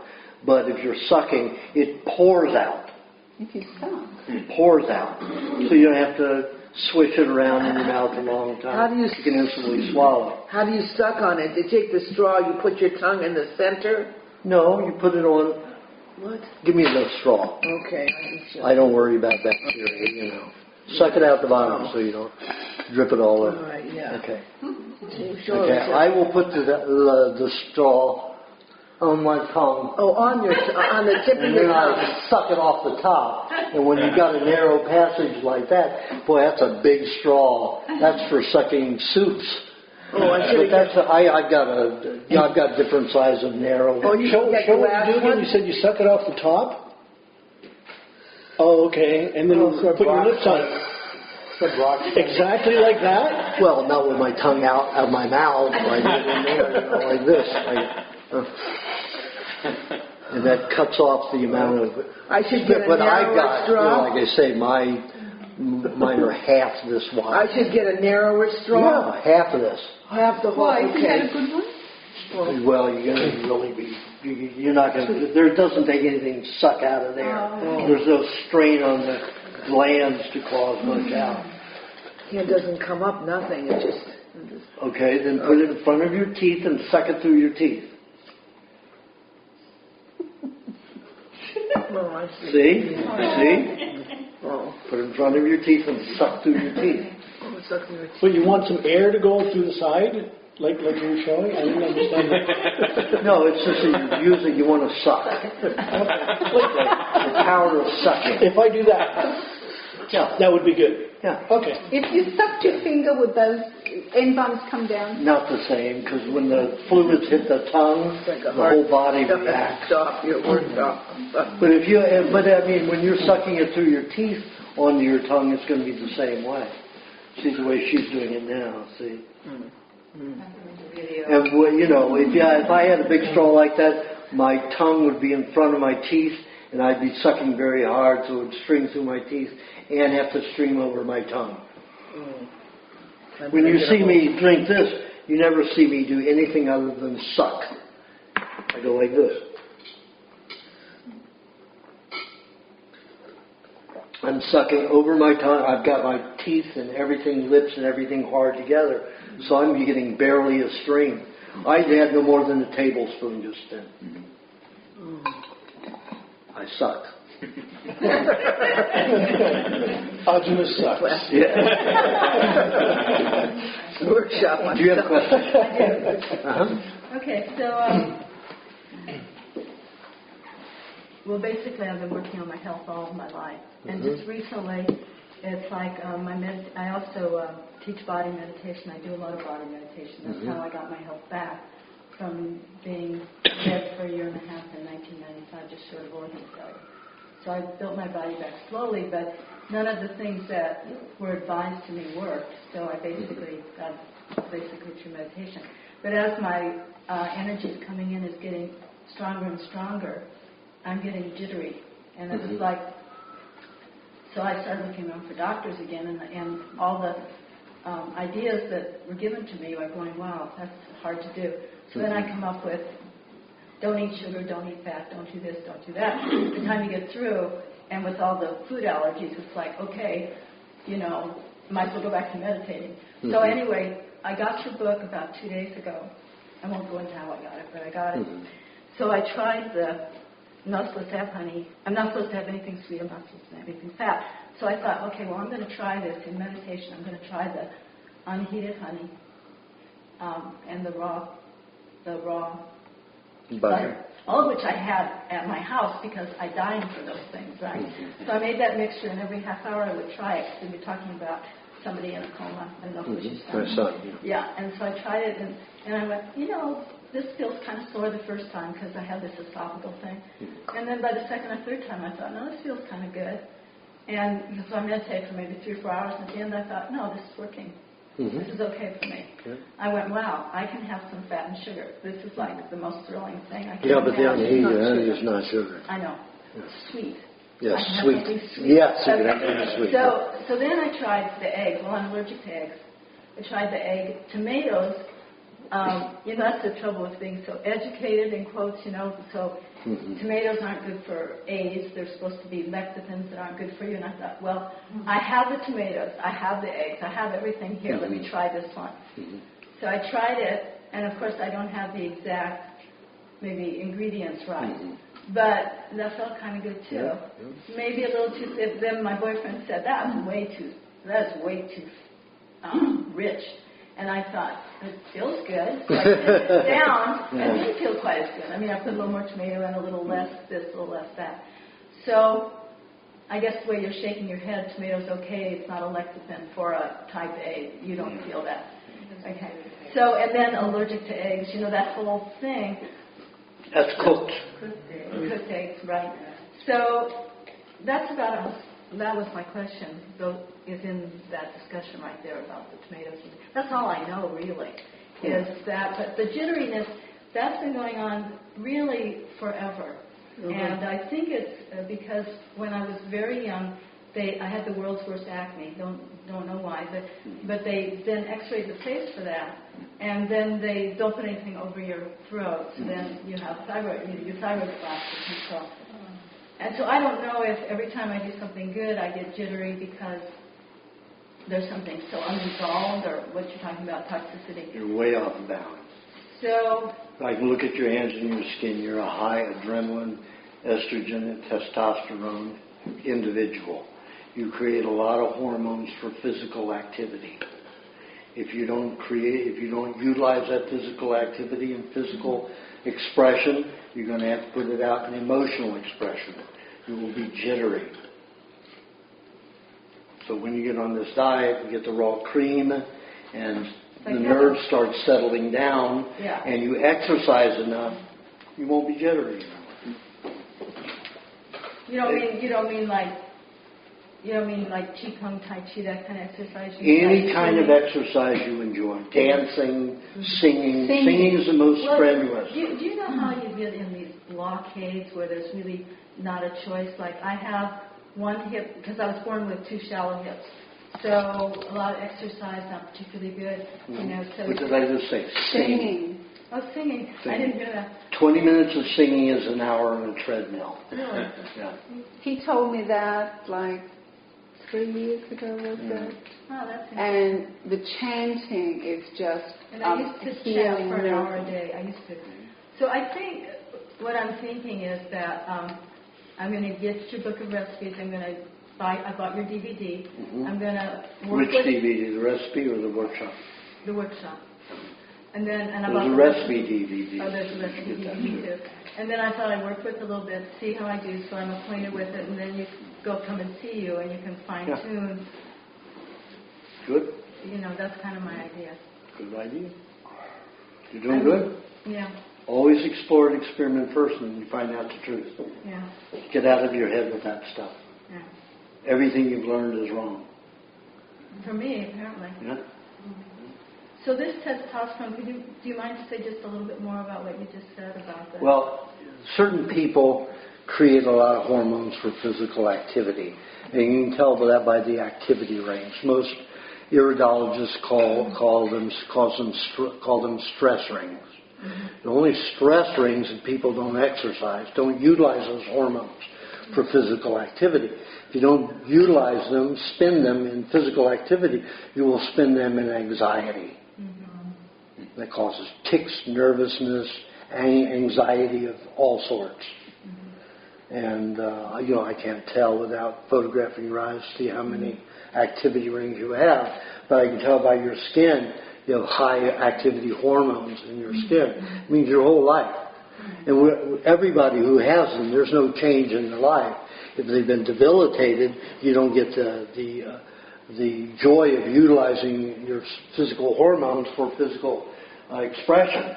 You're utilizing on your health, your bad health. Your body's using, because hormones are 60 to 80% fat, the body will use them for chelating the poisons if you don't eat enough fat.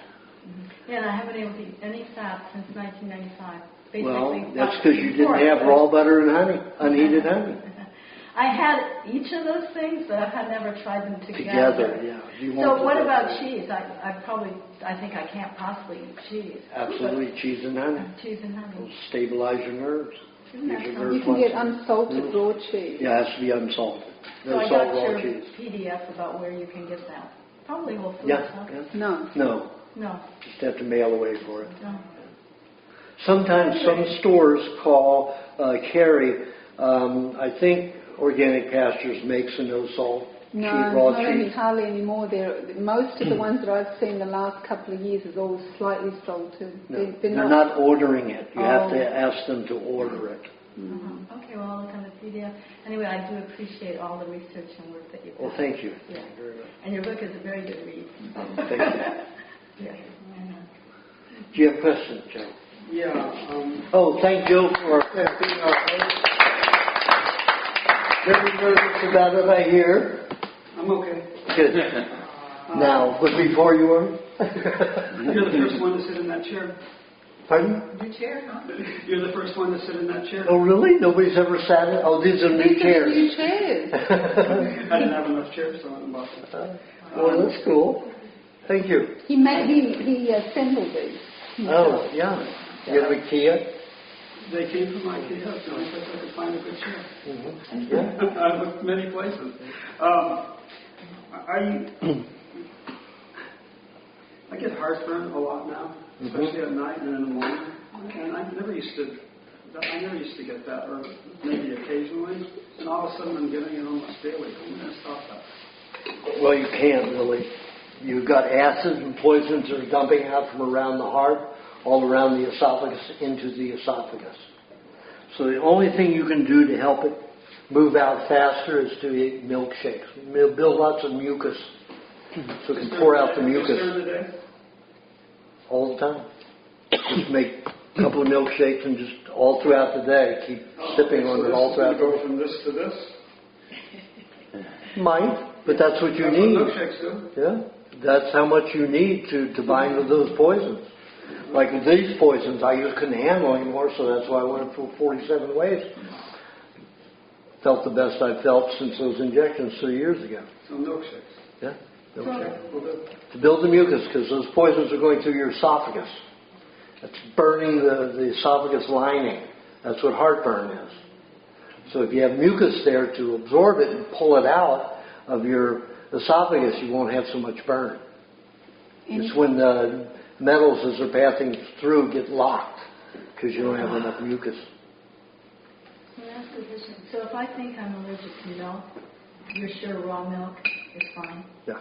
You just have to remember, don't drink it cold and sip it. Meaning bring it out of the refrigerator, room temperature for, however long it takes for yours to get to room temperature. What do you say? I take mine out at least the night before, sometimes 24 hours. It's up to you. I find it effective the night before or longer. Thank you. Would you have questions? So can I ask a question to Joseph? Yeah. What is the combination of the milkshake for him specifically, or is it what's in your book? It's what's in the book. It's fine. And don't put ginger with it, like I tell a lot of people to do. That'll thin the mucus. No, I don't put ginger in it. Good. Kathy, you have a question? Do you know why sometimes bone marrow has more red as if it has more blood in it, and other times it has less? Okay, or white? When that particular area is generating a lot more red blood cells. Normally you have a balance of red and white blood cells. See, that's where your red and white blood cells divide, mature, and then they enter the bloodstream. So that place where you have a lot of red is where it's going. The red blood cells are entering the bloodstream. And that's good. That's wonderful. Yeah, just more concentrated in red blood cells and not as much white blood cells in that area. Another question on the bone marrow is I can't always get it fresh, and so I know freezing things it reduces its 80% of the value. Wow. It's better to eat a rotten and stinking. Being it frozen, is the Chilean sea bass they previously freeze. If anybody gets it, that's what I found out. Yeah. Everything is 80%. 80%. Everything. Well, protein could be more, but fats are 80%, and bone marrow is predominantly fat. Everybody Pardon? Everybody freezes. Yeah, well, everybody's not well. Yeah. How about refrigerating? Does refrigerating something?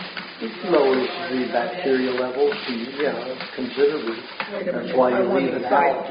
Your room temperature allow the bacteria to get going again.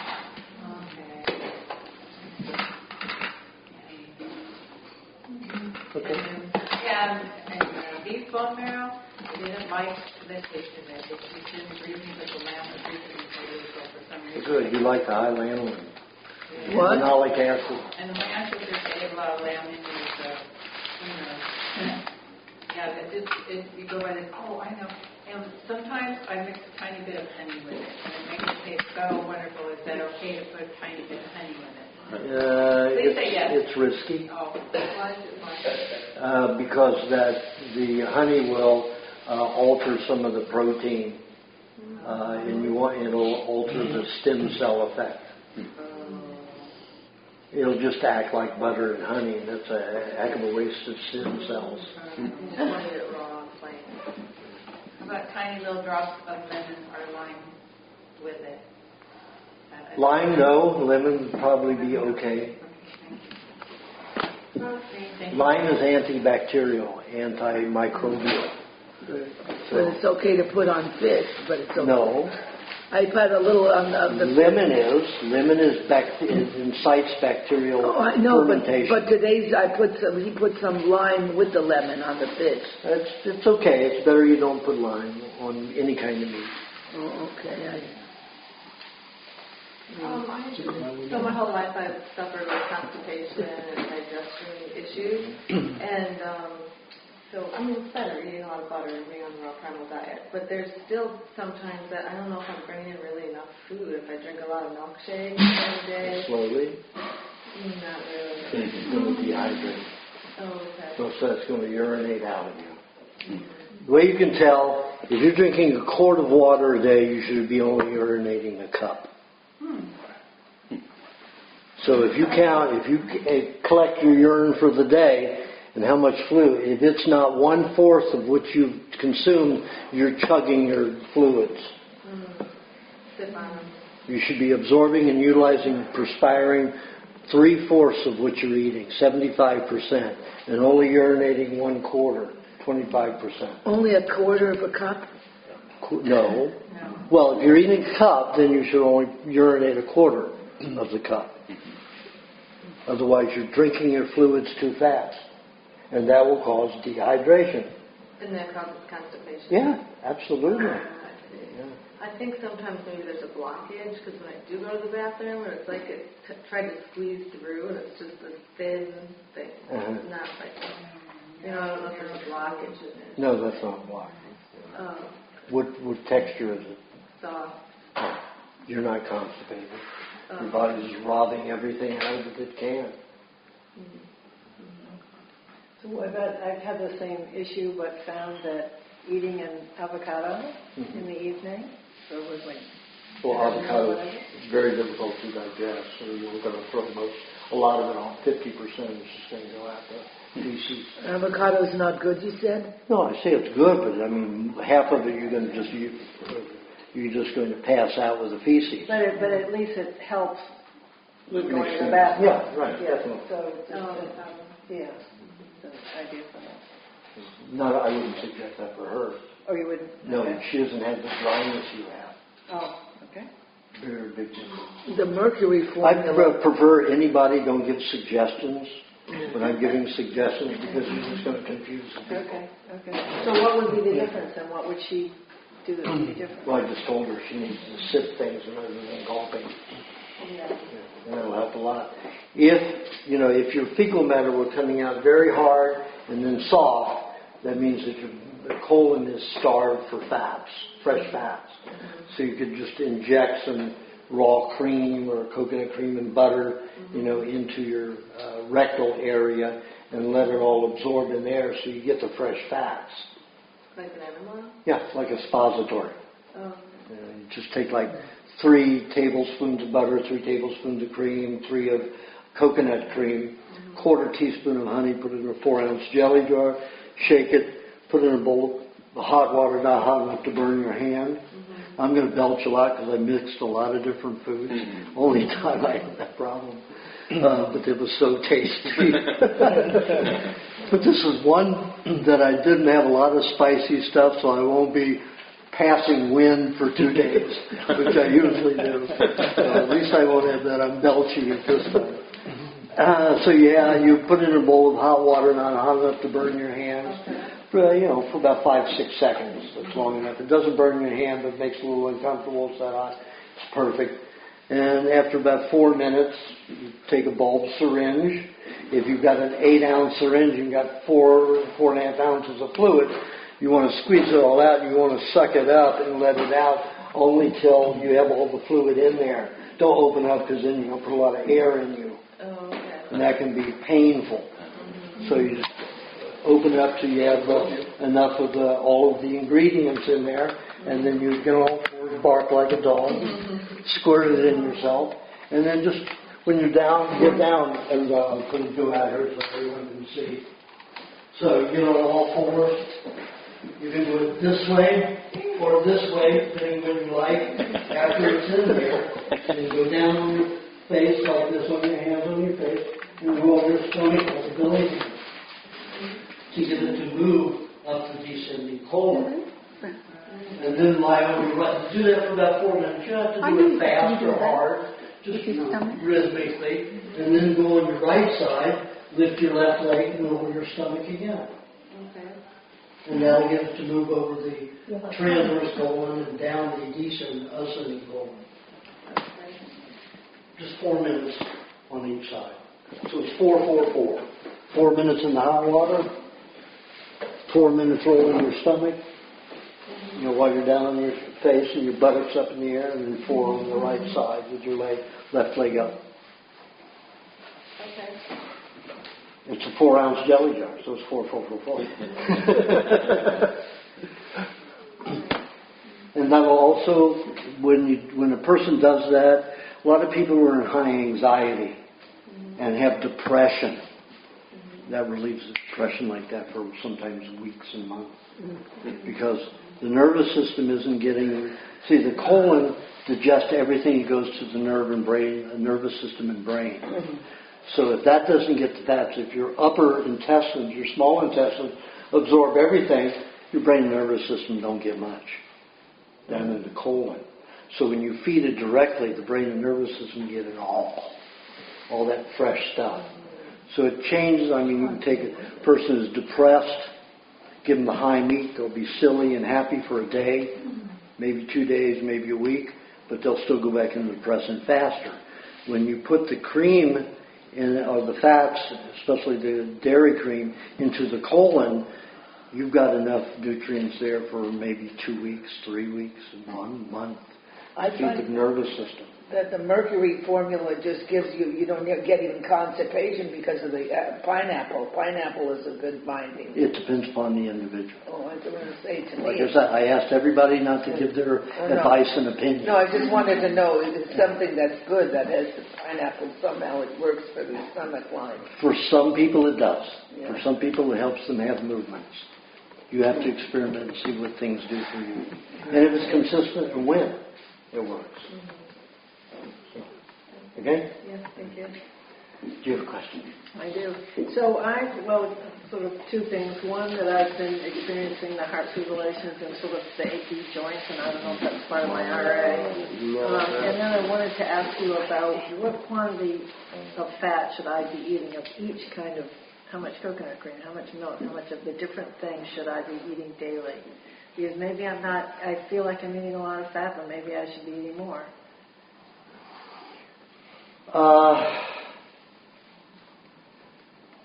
You're one of the drier individuals that I've had, but you're doing better. You're doing pretty good. So it all depends on how well you digest, how much bile you produce. Your skin looks good. I can see the red blood cells. I can see the enzymes. Probably doing as fast as you can. As you get better, eating pineapple will help that. More than just with the fruit meal? No. Well, if you want to, you could have a chunk with a meat meal. Okay. Maybe no more than an inch by inch cube. Okay. Inch cube. Okay. We eat that with your meat. That would help your digestion a little bit more. Okay. Overall, might help you digest your fat a little bit better. Beet in your beet juice. Are you doing that? I don't do a beet juice. Okay, then put some beet in your juice. Beet helps. Beet's highest in chlorine. Are you talking in the green vegetable juices? Yes, put it in the... And what quantity do I add to that? About 10% of your juice could be beet juice for about 14 days, and after that drop it down to 5%. Unless it works for you, you can stay on the 10%. Beet juice is high in chlorine. It's the highest food in chlorine. Natural chlorine, not chlorine, chemical chlorine, chloride. Chlorine is predominant in hydrochloric acid. So it helps build hydrochloric acid. And hydrochloric acid helps better digestion.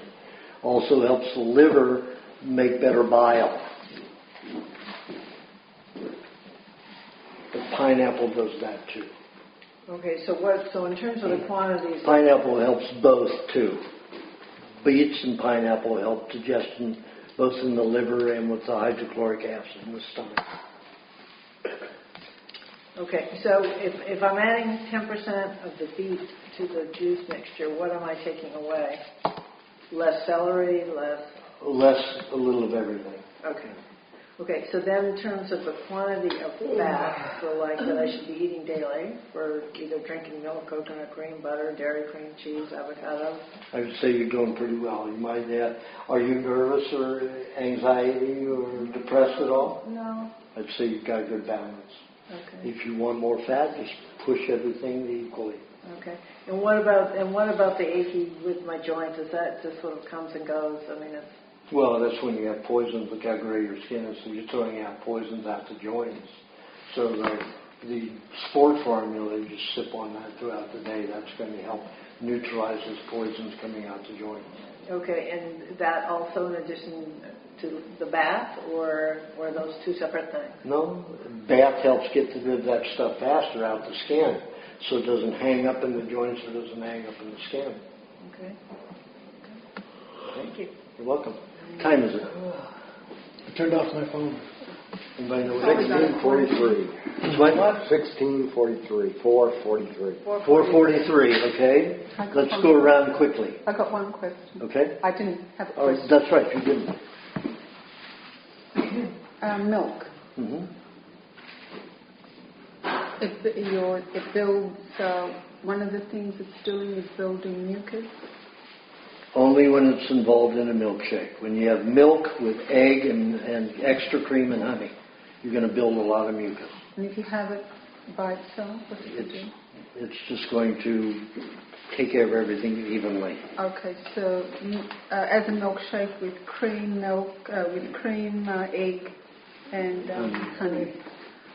So if I add ginger juice to it, it's going to... It'll thin the mucus. It won't stop creating mucus. It'll be thinner mucus. What does that mean? It means, let's say you got really thick mucus and you can't cough it out, or it comes out in a thick glob. You want to thin it a little bit. So is that a good thing? If it's too thick to bring up, it's not good. Okay. You need to thin it a little bit with some ginger. So it's good. Yeah. Can you eat the ginger? Or does it have to be juiced? You can grate it in the milkshake Okay. and blend it in the milkshake. Okay. That's the best way to do it. Okay. If you want to thin the mucus. Otherwise, it's just going to go in your stomach lining, irritate. So milkshakes are a good way to protect the lungs? Absolutely. Just remember, all of your mucous membranes have to have mucus. The way I always tell people, if you ever try having sex with that mucus down there, you're going to be raw and red and sore and abrased. You know, So if you eat foods and you have no mucus lining it, you breathe. You know, you got dust in the air. If you have the mucus to keep the dust or pollen or whatever it is from going into your mucous membranes into the tissue, you're going to have problems. You're going to have allergies. So you need mucus, not just for the lungs, but all Just areas. everywhere inside the body. Okay. So is there any other thing other than milkshakes to produce healthy mucus? That's the one. That's the only one. Only one that I found. And to detox the lungs, you've got that egg and orange juice formula. Yeah, that helps. Is there anything else that helps detox lungs? Well, I have egg. It's an orange Julius, so it's cream, egg, and orange. Oh, orange. it is? And it isn't orange juice. It's taking an orange and blending it. Right. Not the rind, of course, but But the, just all taking the rind off and you've got the whole right. orange, Yeah, you blend blending it. Well, and then cut it, take the seeds it, out. yeah. And, And then you blend it yeah. with milk, egg, milk. honey, and cream. Milk, egg, honey, and cream. What will that do? Milk, egg. Help the lungs detoxify. So that would be one of your. That's the orange Julius in my book. That would help. That would be one of the fruits that you can only have in the Surprised day. they didn't sue me for that. They're out of business. That would be only one of the fruit meals you could have during the day. Then you can't have any more than that. And so that's a good thing. No, you can drink that, once a day. Yeah. I wouldn't have more fruit than that unless you have pneumonia. Then you could have one milkshake and two smoothies. So Two orange Julius smoothies. Yeah. so that proportion of the milk julienne is 1 egg, 1 orange. Depends upon the person. Then depends on I give a ballpark figure in the book. which You know, bowl. the recipe book. Yeah. If I were going to, do it per individual, it depends upon, how dry the skin is. I would go for a little bit more cream. If the skin is terribly dry and you're bleeding in your nose and your mucus, then I would add a tiny bit of butter along with it into that orange julienne. But I would make the orange no more than 1/3 of the whole mixture.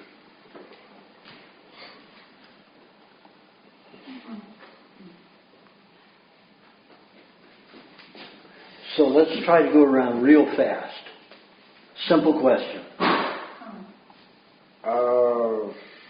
Good for gums.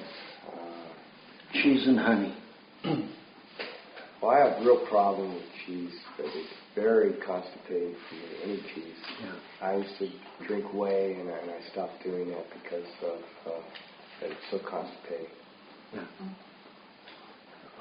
You're just going to have to do suppositories, and see, you were almost as dry as she was when I first met you, and I just think your body's still starving for fats in your colon.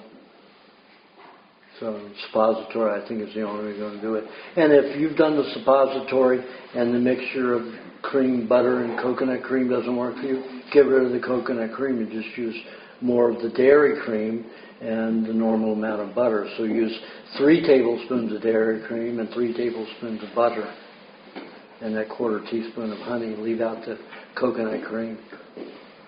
That way you won't be detoxing with the coconut cream. You'll only be strengthening and building your intestinal tract, your bowel.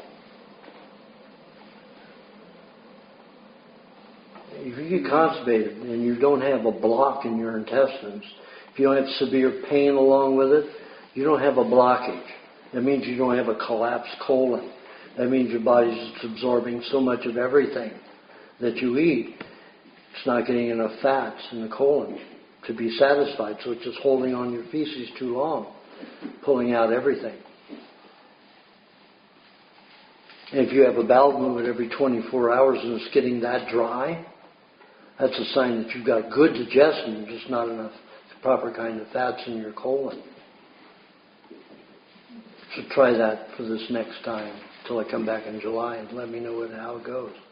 I tried, on the rash that I had on my legs, the trip to Glen Ivy and your facial cream worked. Yeah, good. See, I tell you, you just need to get the poisons out of the body with the heat first. Then the poisons are out. When they're locked in the skin, they're going to keep doing damage to the skin because they're locking up in the connective tissue underneath the skin and passing through the skin a little at a time, and it abrases the tissue. When you get into the hot bath like at Glen Ivy, and you spend the day in there, you got like 8 hours in there, where you're constantly perspiring those poisons out. Now the next wave that comes under the skin again, if another wave does come, you need to do the same thing again. Because those poisons are either coming from your muscles or your bones. And it has to get to the skin again, under the skin, and then has to pass through the skin. So if you move it fast with long hot baths, and then put the cream, the Primal Facial Body Care cream on top, you strengthen those cells while they're clean. And they get to absorb everything. But if the poisons are locked in the skin, the poisons have a tendency to hold on to the fat molecules. Could you divert it by eating cheese and divert it to the stomach instead of the skin? In the legs, it's hard to do. No, it's too far away. Yeah. Not too far away. It just doesn't happen very often. That's the problem I had. I ate a lot of cheese trying to get it out from my legs. Stopped all of the bursting of my flesh here, but not in my legs. Coating the rash with cheese did help. Yeah. That drew it out. Yeah. What Absolutely. did you do? It was alkalinizing I minerals. I had a rash on my legs. I put cheese on it, raw cheese. Those are alkalinizing minerals to pull it out. And it was very helpful. On the leg or eating it? On the leg. On the leg. Yeah. That was the last thing I suggested for him to help. So. Aajonus, if a person's eating cheese with honey, is that when you have to, put it in your mouth all over and then have to spit it out? Or do you? No, that's pulling. When you have the honey with your cheese, it's to digest the cheese. You don't digest cheese. That's no salt raw cheese. There's no enzymes in it. Your body's just going to absorb poisons. So to absorb and get your concentrated minerals, you mix a slight bit of honey with the cheese. It's like 1/3 honey to 2/3 cheese. So it's 3 tablespoons of cheese. It would be 3 teaspoons of honey. I even do less. If I'm having 3 tablespoons of cheese, I only have 1.5 to 2 teaspoons of honey to digest my cheese. And then you get all this mineral concentration to help the nerves and the whole system. And I have to eat a lot because of all the mineral loss from those poisons in my body. Go ahead. About thinning mucus again, I read in your book about horseradish and lemon juice. Yeah, but they can really cause irritation and so much mucus loss. It rip the mucus off the intestinal linings. Okay. That horseradish should be used in very small amounts. Right. Yeah. And lemon demineralizes the body too much. Oh, I know. I wanted to ask you is that mercury formula. I've been doing that 5 days a week now, so that's going to take out back pain. It'll help. It'll absolutely help. Just make sure you're eating that cheese still. Constantly eating the cheese. Yeah, the cheese 10 minutes before. Yeah. And also in between, every 20 minutes. Yeah, after 30 minutes, you told me. Okay, 30 minutes, yes. Okay. Here, I didn't take the cheese. Well, do you have a question, Fred? Storing food in stainless steel, yes, no? You attract a lot of radiation to metal. Not a good idea. Use glass. What do you mean you attract a lot of radiation to metal? What do you use as antennas? Metal is an antenna for any kind of radio waves, Wi-Fi waves, you name it. Oh, okay, because the food's in the metal and then it attracts radiation. It attracts the radiation and it just broadcasts right to your food. Put it in glass. Okay. Yeah, well, glass has a liability of breaking. So I kind of, someone gave me some stainless steel bottles for water, and I thought, but not a good idea. Corningware is good. What is it? Corningware, right? Yeah, Corningware. There are lots of different containers. Pyrex dishes okay? Yeah. What about the metal tops that are on the glass jars? The food's not touching it. And it broadcasts through unless you fill it way to the top. And you're doing that with vegetables. You do it with the green drink, you fill it to the top. Yeah, but you've also got the refrigerator and the walls are blocking the... It's okay to... But if you're carrying around a metal container with your fluid in it, you're getting it into your body and, into your hand, going up all through your body, in the food, and then you're drinking it, so just adding all that radiation to the body. So if you wanted something that was non-breakable, a container to carry a liquid drink in, what would you use? Lexan. What's it called? Lexan. That's a plastic. Very hard plastic. It's okay? Yeah, Lexan. Wow. It's okay? I don't like it. If it gets hot, if the sun hits it, the phthalates are going to move into the... So you have to keep it out of the sun. You can't let it get too hot. You can't let it get over 102 degrees. So if you're in a car or anything, so then you just have glass? Yeah. Mm-hmm. So why would you be wanting... Well, I'm thinking, I take glass with me when I go to play tennis. You're not allowed to, but I do it anyway. But I was just sort of thinking, sometimes I'll go someplace and I want to put something in my pocketbook to take with me. And so I'm just looking for, because you asked the question, was there another choice of something that was, okay and an emergency? Well, if you don't play tennis, make sure you got it in a thing where the sun doesn't I bring these glass jars with me. Yeah, that's good. For when, but I'm not supposed to, people call me on it and I'm like, well, this is what I'm doing. So, but I just thought if there was... Just tell them you're allergic to plastic and you can't have no, and you're allergic to metal and plastic. You can't use anything else. On That'll shut them up fast. Anytime a person gives you a hassle, say, I'm allergic to it. Do you want me to be sick? Nobody wants you. You're not allowed to go on. Then they're responsible. You're not allowed to go on planes with any glass. You're not? I take plenty of glass on the plane. As far as I know, it can only be like 3 ounces. I take 4 quarts. I take a gallon of jar. I take 4 of these with me on my flight. Liquid? Yeah, because I got a doctor's letter. Doctor's letter. Yeah. And you got a doctor's letter for me, right? No, I don't have one, but when I need, I haven't flown in a while. When I need one, I'll get one. Yeah. You have Fred, do you have a question? I just asked. Oh, yes, you did. Okay, Steve? High meat and high eggs, you eat those on an empty stomach and you kind of separate them? Or Well, I like goodbye eggs and goodbye meat. What is that? Was that? It's a joke. Goodbye meat. You said high eggs? All right, goodbye. Keep everybody on their toes.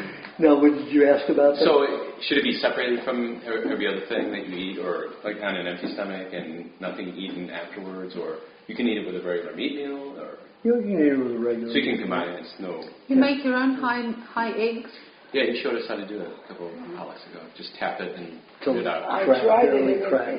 I got one that was black. That was fantastic. Yeah. Yeah, I just felt unbelievably good. Yeah. You absorbed every bit of it. Yeah, but the other ones I can't get black. Well, I tapped them like once out of 6 or 7. You got to tap them a few times around, all the way around. Get it cracked all the way around. Okay. And you put it near the sun where it stays warm. Oh, I thought you said keep it in a cupboard. No, not for that. No, meat. Meat in a cupboard. Yeah. But, eggs. Eggs, you have them in the carton. The sun can beat on the carton. Oh, they're covered out of the sunlight, but in the heat. Yeah. Okay. How long does it take for the... I don't know. It took me 2 Depends months on the or 2. individual. Yeah. And what's it I've had some up to a year and 3 months. Really? It's a little bit acidic, a little bit sharp. Yeah. It tasted fine. I had to dig everything out of it too because it kind of gets stuck hard. Yeah. And it makes you feel good. Oh yeah, well, it feeds the brain and nervous system. Yeah. Recently, Yeah. The other ones are okay that aren't black. Yeah. But the black ones are great. So it makes you. What does it make you feel after you've eaten the egg? I just The have so high much egg? energy. It's ridiculous. Yeah. Really? Kind of like the high meat does a little bit. Yeah. How often do you eat it? I'm going to have Once a week. Really? Yeah. Isn't it, if you do the egg, it's okay to have you do the high meat then. I have trouble wrapping it. I've got people who only do high meat and only do high eggs. They don't eat anything fresh. These people are the funniest, happiest people in the world. No, I know, but I'm saying if I can't crack the egg. You can't overdo it. Well, let me put it this way. I have a fellow who eats 2 pounds a day. Of high meat. And he's the greatest person I know. Do you have a question? Yes. I was lost my question with that session, but you want to think about it? No, it sounds like you're juicing, and I stopped juicing because of the not sugar rush, but the rush, and I just do like Vitamix things, like terrible. Those are terrible. Yeah, because what it'll do is pulp stays in there and alkalizes your intestine, so you don't digest your dairy and meats well, and eggs. Even if it's done separately from your eggs? Doesn't make any difference. The particles lag in the folds of the So always intestine. juicing, not Always doing that. juicing, yeah. But you looks like you don't need much juice. That I don't need much juice? Yeah, you've been I don't juicing. think so. Yeah. No, I don't juice at all. Well, I I've mean, only been doing this, what you call the pulp, like the Vitamix. Did you say that? You need, you just don't need much because you're over alkaline right now. Maybe in 6 weeks, 7 weeks, you can start having a little juice, but you need to get unalkalinized. Cream, milk, butter. Yeah, meat. Yeah. Aajonus, did you say it's too much? The vitamins, too much fiber? Yeah. Yeah, in order to eat the fiber, you have to have alkalinizing enzymes and bacteria, and we're acidic.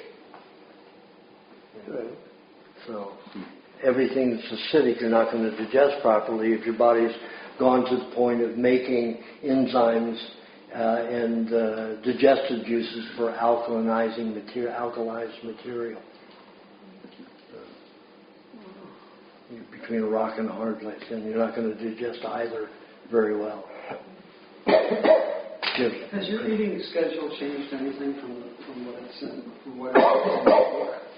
Like when you start out in the morning, you should have some cheese first, and then so many minutes afterwards, eggs. And what is the current eating schedule? Same way. Pardon me? Same thing. But start out with cheese because that's not in there. Always cheese, yeah. I thought it was juice. How much? Yeah. Pardon? Well, no. I mean, from the book, that's different than I do now. So what's the difference now? You eat cheese first thing in the morning. Depends upon the individual. And the cheese for and if you have if you have butter with it, if you have a tendency toward constipation. It what?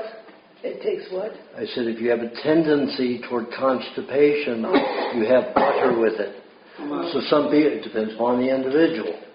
So let's say you're a guy your size. I'd say 2 tablespoons of cheese, a teaspoon of butter. First thing in the morning. First thing in the morning.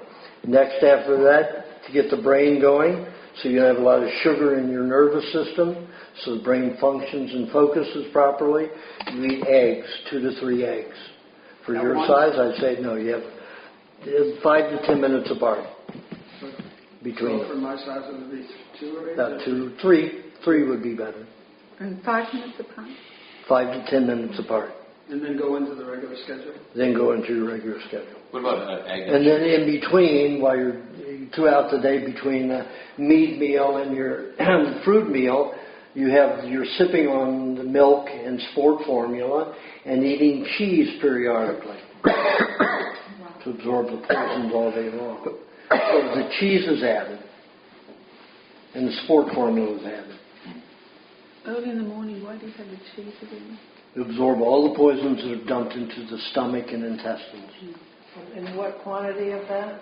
Are we all sort of the same? All different. I would say for you 2.5. 2.5 teaspoons or tablespoons? 2.5 tablespoons. What would my son achieve?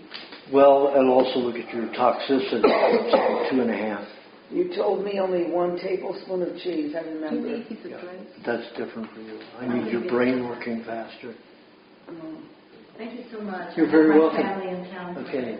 Thank you. Thank you. Nice meeting you. Nice meeting you. Okay, Kathy. Oh, did we do Joe? I'm done. Oh, okay. And when you have your little bits of cheese like in the middle of the night, you need a little bit of honey with it too. That's if I've given it to you as a mineral builder. My notes didn't specify, so for the middle of the night I'm supposed to have these little cheese cubes, but I didn't know. Did I give you a special diet? Yeah. Okay. I couldn't find it. Did I tell you to have the cubes with honey or not? I don't have any specific information on it. It just somehow slipped away. But, oh well. I'll try Well, it. if I told you to have cubes, it's likely not honey with it. It's Okay. to absorb poisons. Even in the middle of the night. Okay. Yeah. Okay. If I told you to eat a tablespoon of cheese, and if I said cubes, that means it's for detoxification. Okay, If cool. I tell you to eat a tablespoon of cheese with a half a teaspoon of honey, that's what you have to. If I said cubes, it's for poisons. Got it. Okay? And the one with the honey is the mineralization. Yeah, to absorb and digest the minerals in the cheese. So I'm living in a house with 8 people right now, and 2. That's busy. Yeah, 2 out of 8 people, 2 guys have chlamydia right now. Have what? Chlamydia. Chlamydia. And they've both taken 2 doses of antibiotics, and it hasn't gone away. And I don't really know what to tell them. You know, because you don't really believe in STDs, right? Well, it's not an STD, but any fungus can change bodies because fungus lives in the skin, or in the tissues inside. So that just Joe, your tape just stopped. Okay, that's all there is. Okay. Can you get another one? Well, we're almost finished. We're almost finished. Anyway, fungus does live in the skin and that's the only thing. That and crabs, lice, they're contagious. So, yeah. But if you put lime juice, where you think that you might be subjected to it, it'll kill it. It'll kill it. Put lime juice where? I don't know how they would do that. Where do you put lime juice? Well, they'd have to have the lime juice formula. What would you do for the lice? My granddaughter has, some of the kids in school had lice. Lime juice and honey? Just eating that. No, put it on the body. Oh, I know what I wanted to say. Those And very little cockroaches honey. in the house. It's literally you'd use like a half a cup of lime juice or 3/4 of a cup of lime juice and 1 teaspoon of honey on And they it. drink that. No, that's put on the Anybody? body. Wherever the lice is. Oh, not lice. These really good. Chlamydia. Well, that was, she asked me about lice. What's chlamydia? Chlamydia. Yeah, you could do the same thing with chlamydia, but you drink it. You drink like, 3 ounces of lime juice with 3 tablespoons of honey and 1 tablespoon of lemon juice. Okay. Thank you. Does anybody have those cockroaches in their house? And 4 tablespoons of coconut cream. Can I And share they'd that? have to have that 2 times a day if they got it really bad. Okay. For about maybe 6 days. Well, the antibiotics maybe 6 aren't weeks. working. Antibiotics will just kill them. Yeah. 5 days of antibiotics destroy 1% of the body. On this diet, you can recover 2.5% a year. If you're not on this diet, you won't recover anything. Every antibiotic destroys 1%. 5 days of antibiotic destroys 1% of the body's activity. Oh, boy. And my daughter had lice once, and then I can just share this really quickly. They just got rid of them with salt water. The little eggs, they contracted. They couldn't Like hold they'll on dry to the out. hair. Yeah. They'll And dry it out, was yeah. gone so fast. But it really damages the skin too. Salt water? Yeah. Oh. But that's okay. If you rinse it off fast, it's Yeah. fine. I've been going to the ocean a lot. Pardon? I have been going to the ocean a lot. So rinse it off really fast. What did your daughter have? Okay. When she worked at a daycare center with little kids, and she caught lice. Oh, lice, Like okay. through salt water. Yep, that's good. It will dehydrate them. It will kill them, shrivel them up. Yeah. Don't get it on your face or your eye. What do you do to get rid of the cockroaches? I don't know.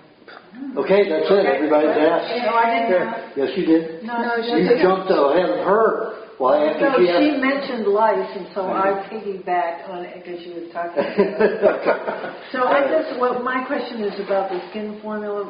One time at one of the potlucks, you said you changed that formula a little bit from what you had in the book, so I didn't catch what the change was.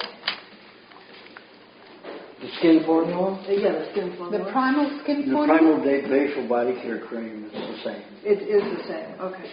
Understood. I mean, well, you can alter it. Instead of putting butter in it, you can put bone marrow. Okay. What would that do? That's what that was. But That'll make it smelly on the face, then. okay. Because it just adds stem cells to the skin. Can you? So, and that would be better for you. Put okay. bone marrow in it. Okay. And yours, primal facial got it, body care cream. Okay. That royal jelly, would that add stem cells? You can't get it unfrozen anymore. Freezing it destroys the stem cells. You cannot get royal jelly unfrozen. So it's no good to get the royal jelly? It's no good to eat the royal jelly anymore? No good anymore. I'll tell Marilyn. Freeze all of it. They freeze everything? Yeah. So how many times do I have to say it? I just can't believe it. No, because it's on Maryland. But you've asked me 4 times. I couldn't believe it. I didn't know it. Well, why are they So after, yes. Why do they have to freeze it?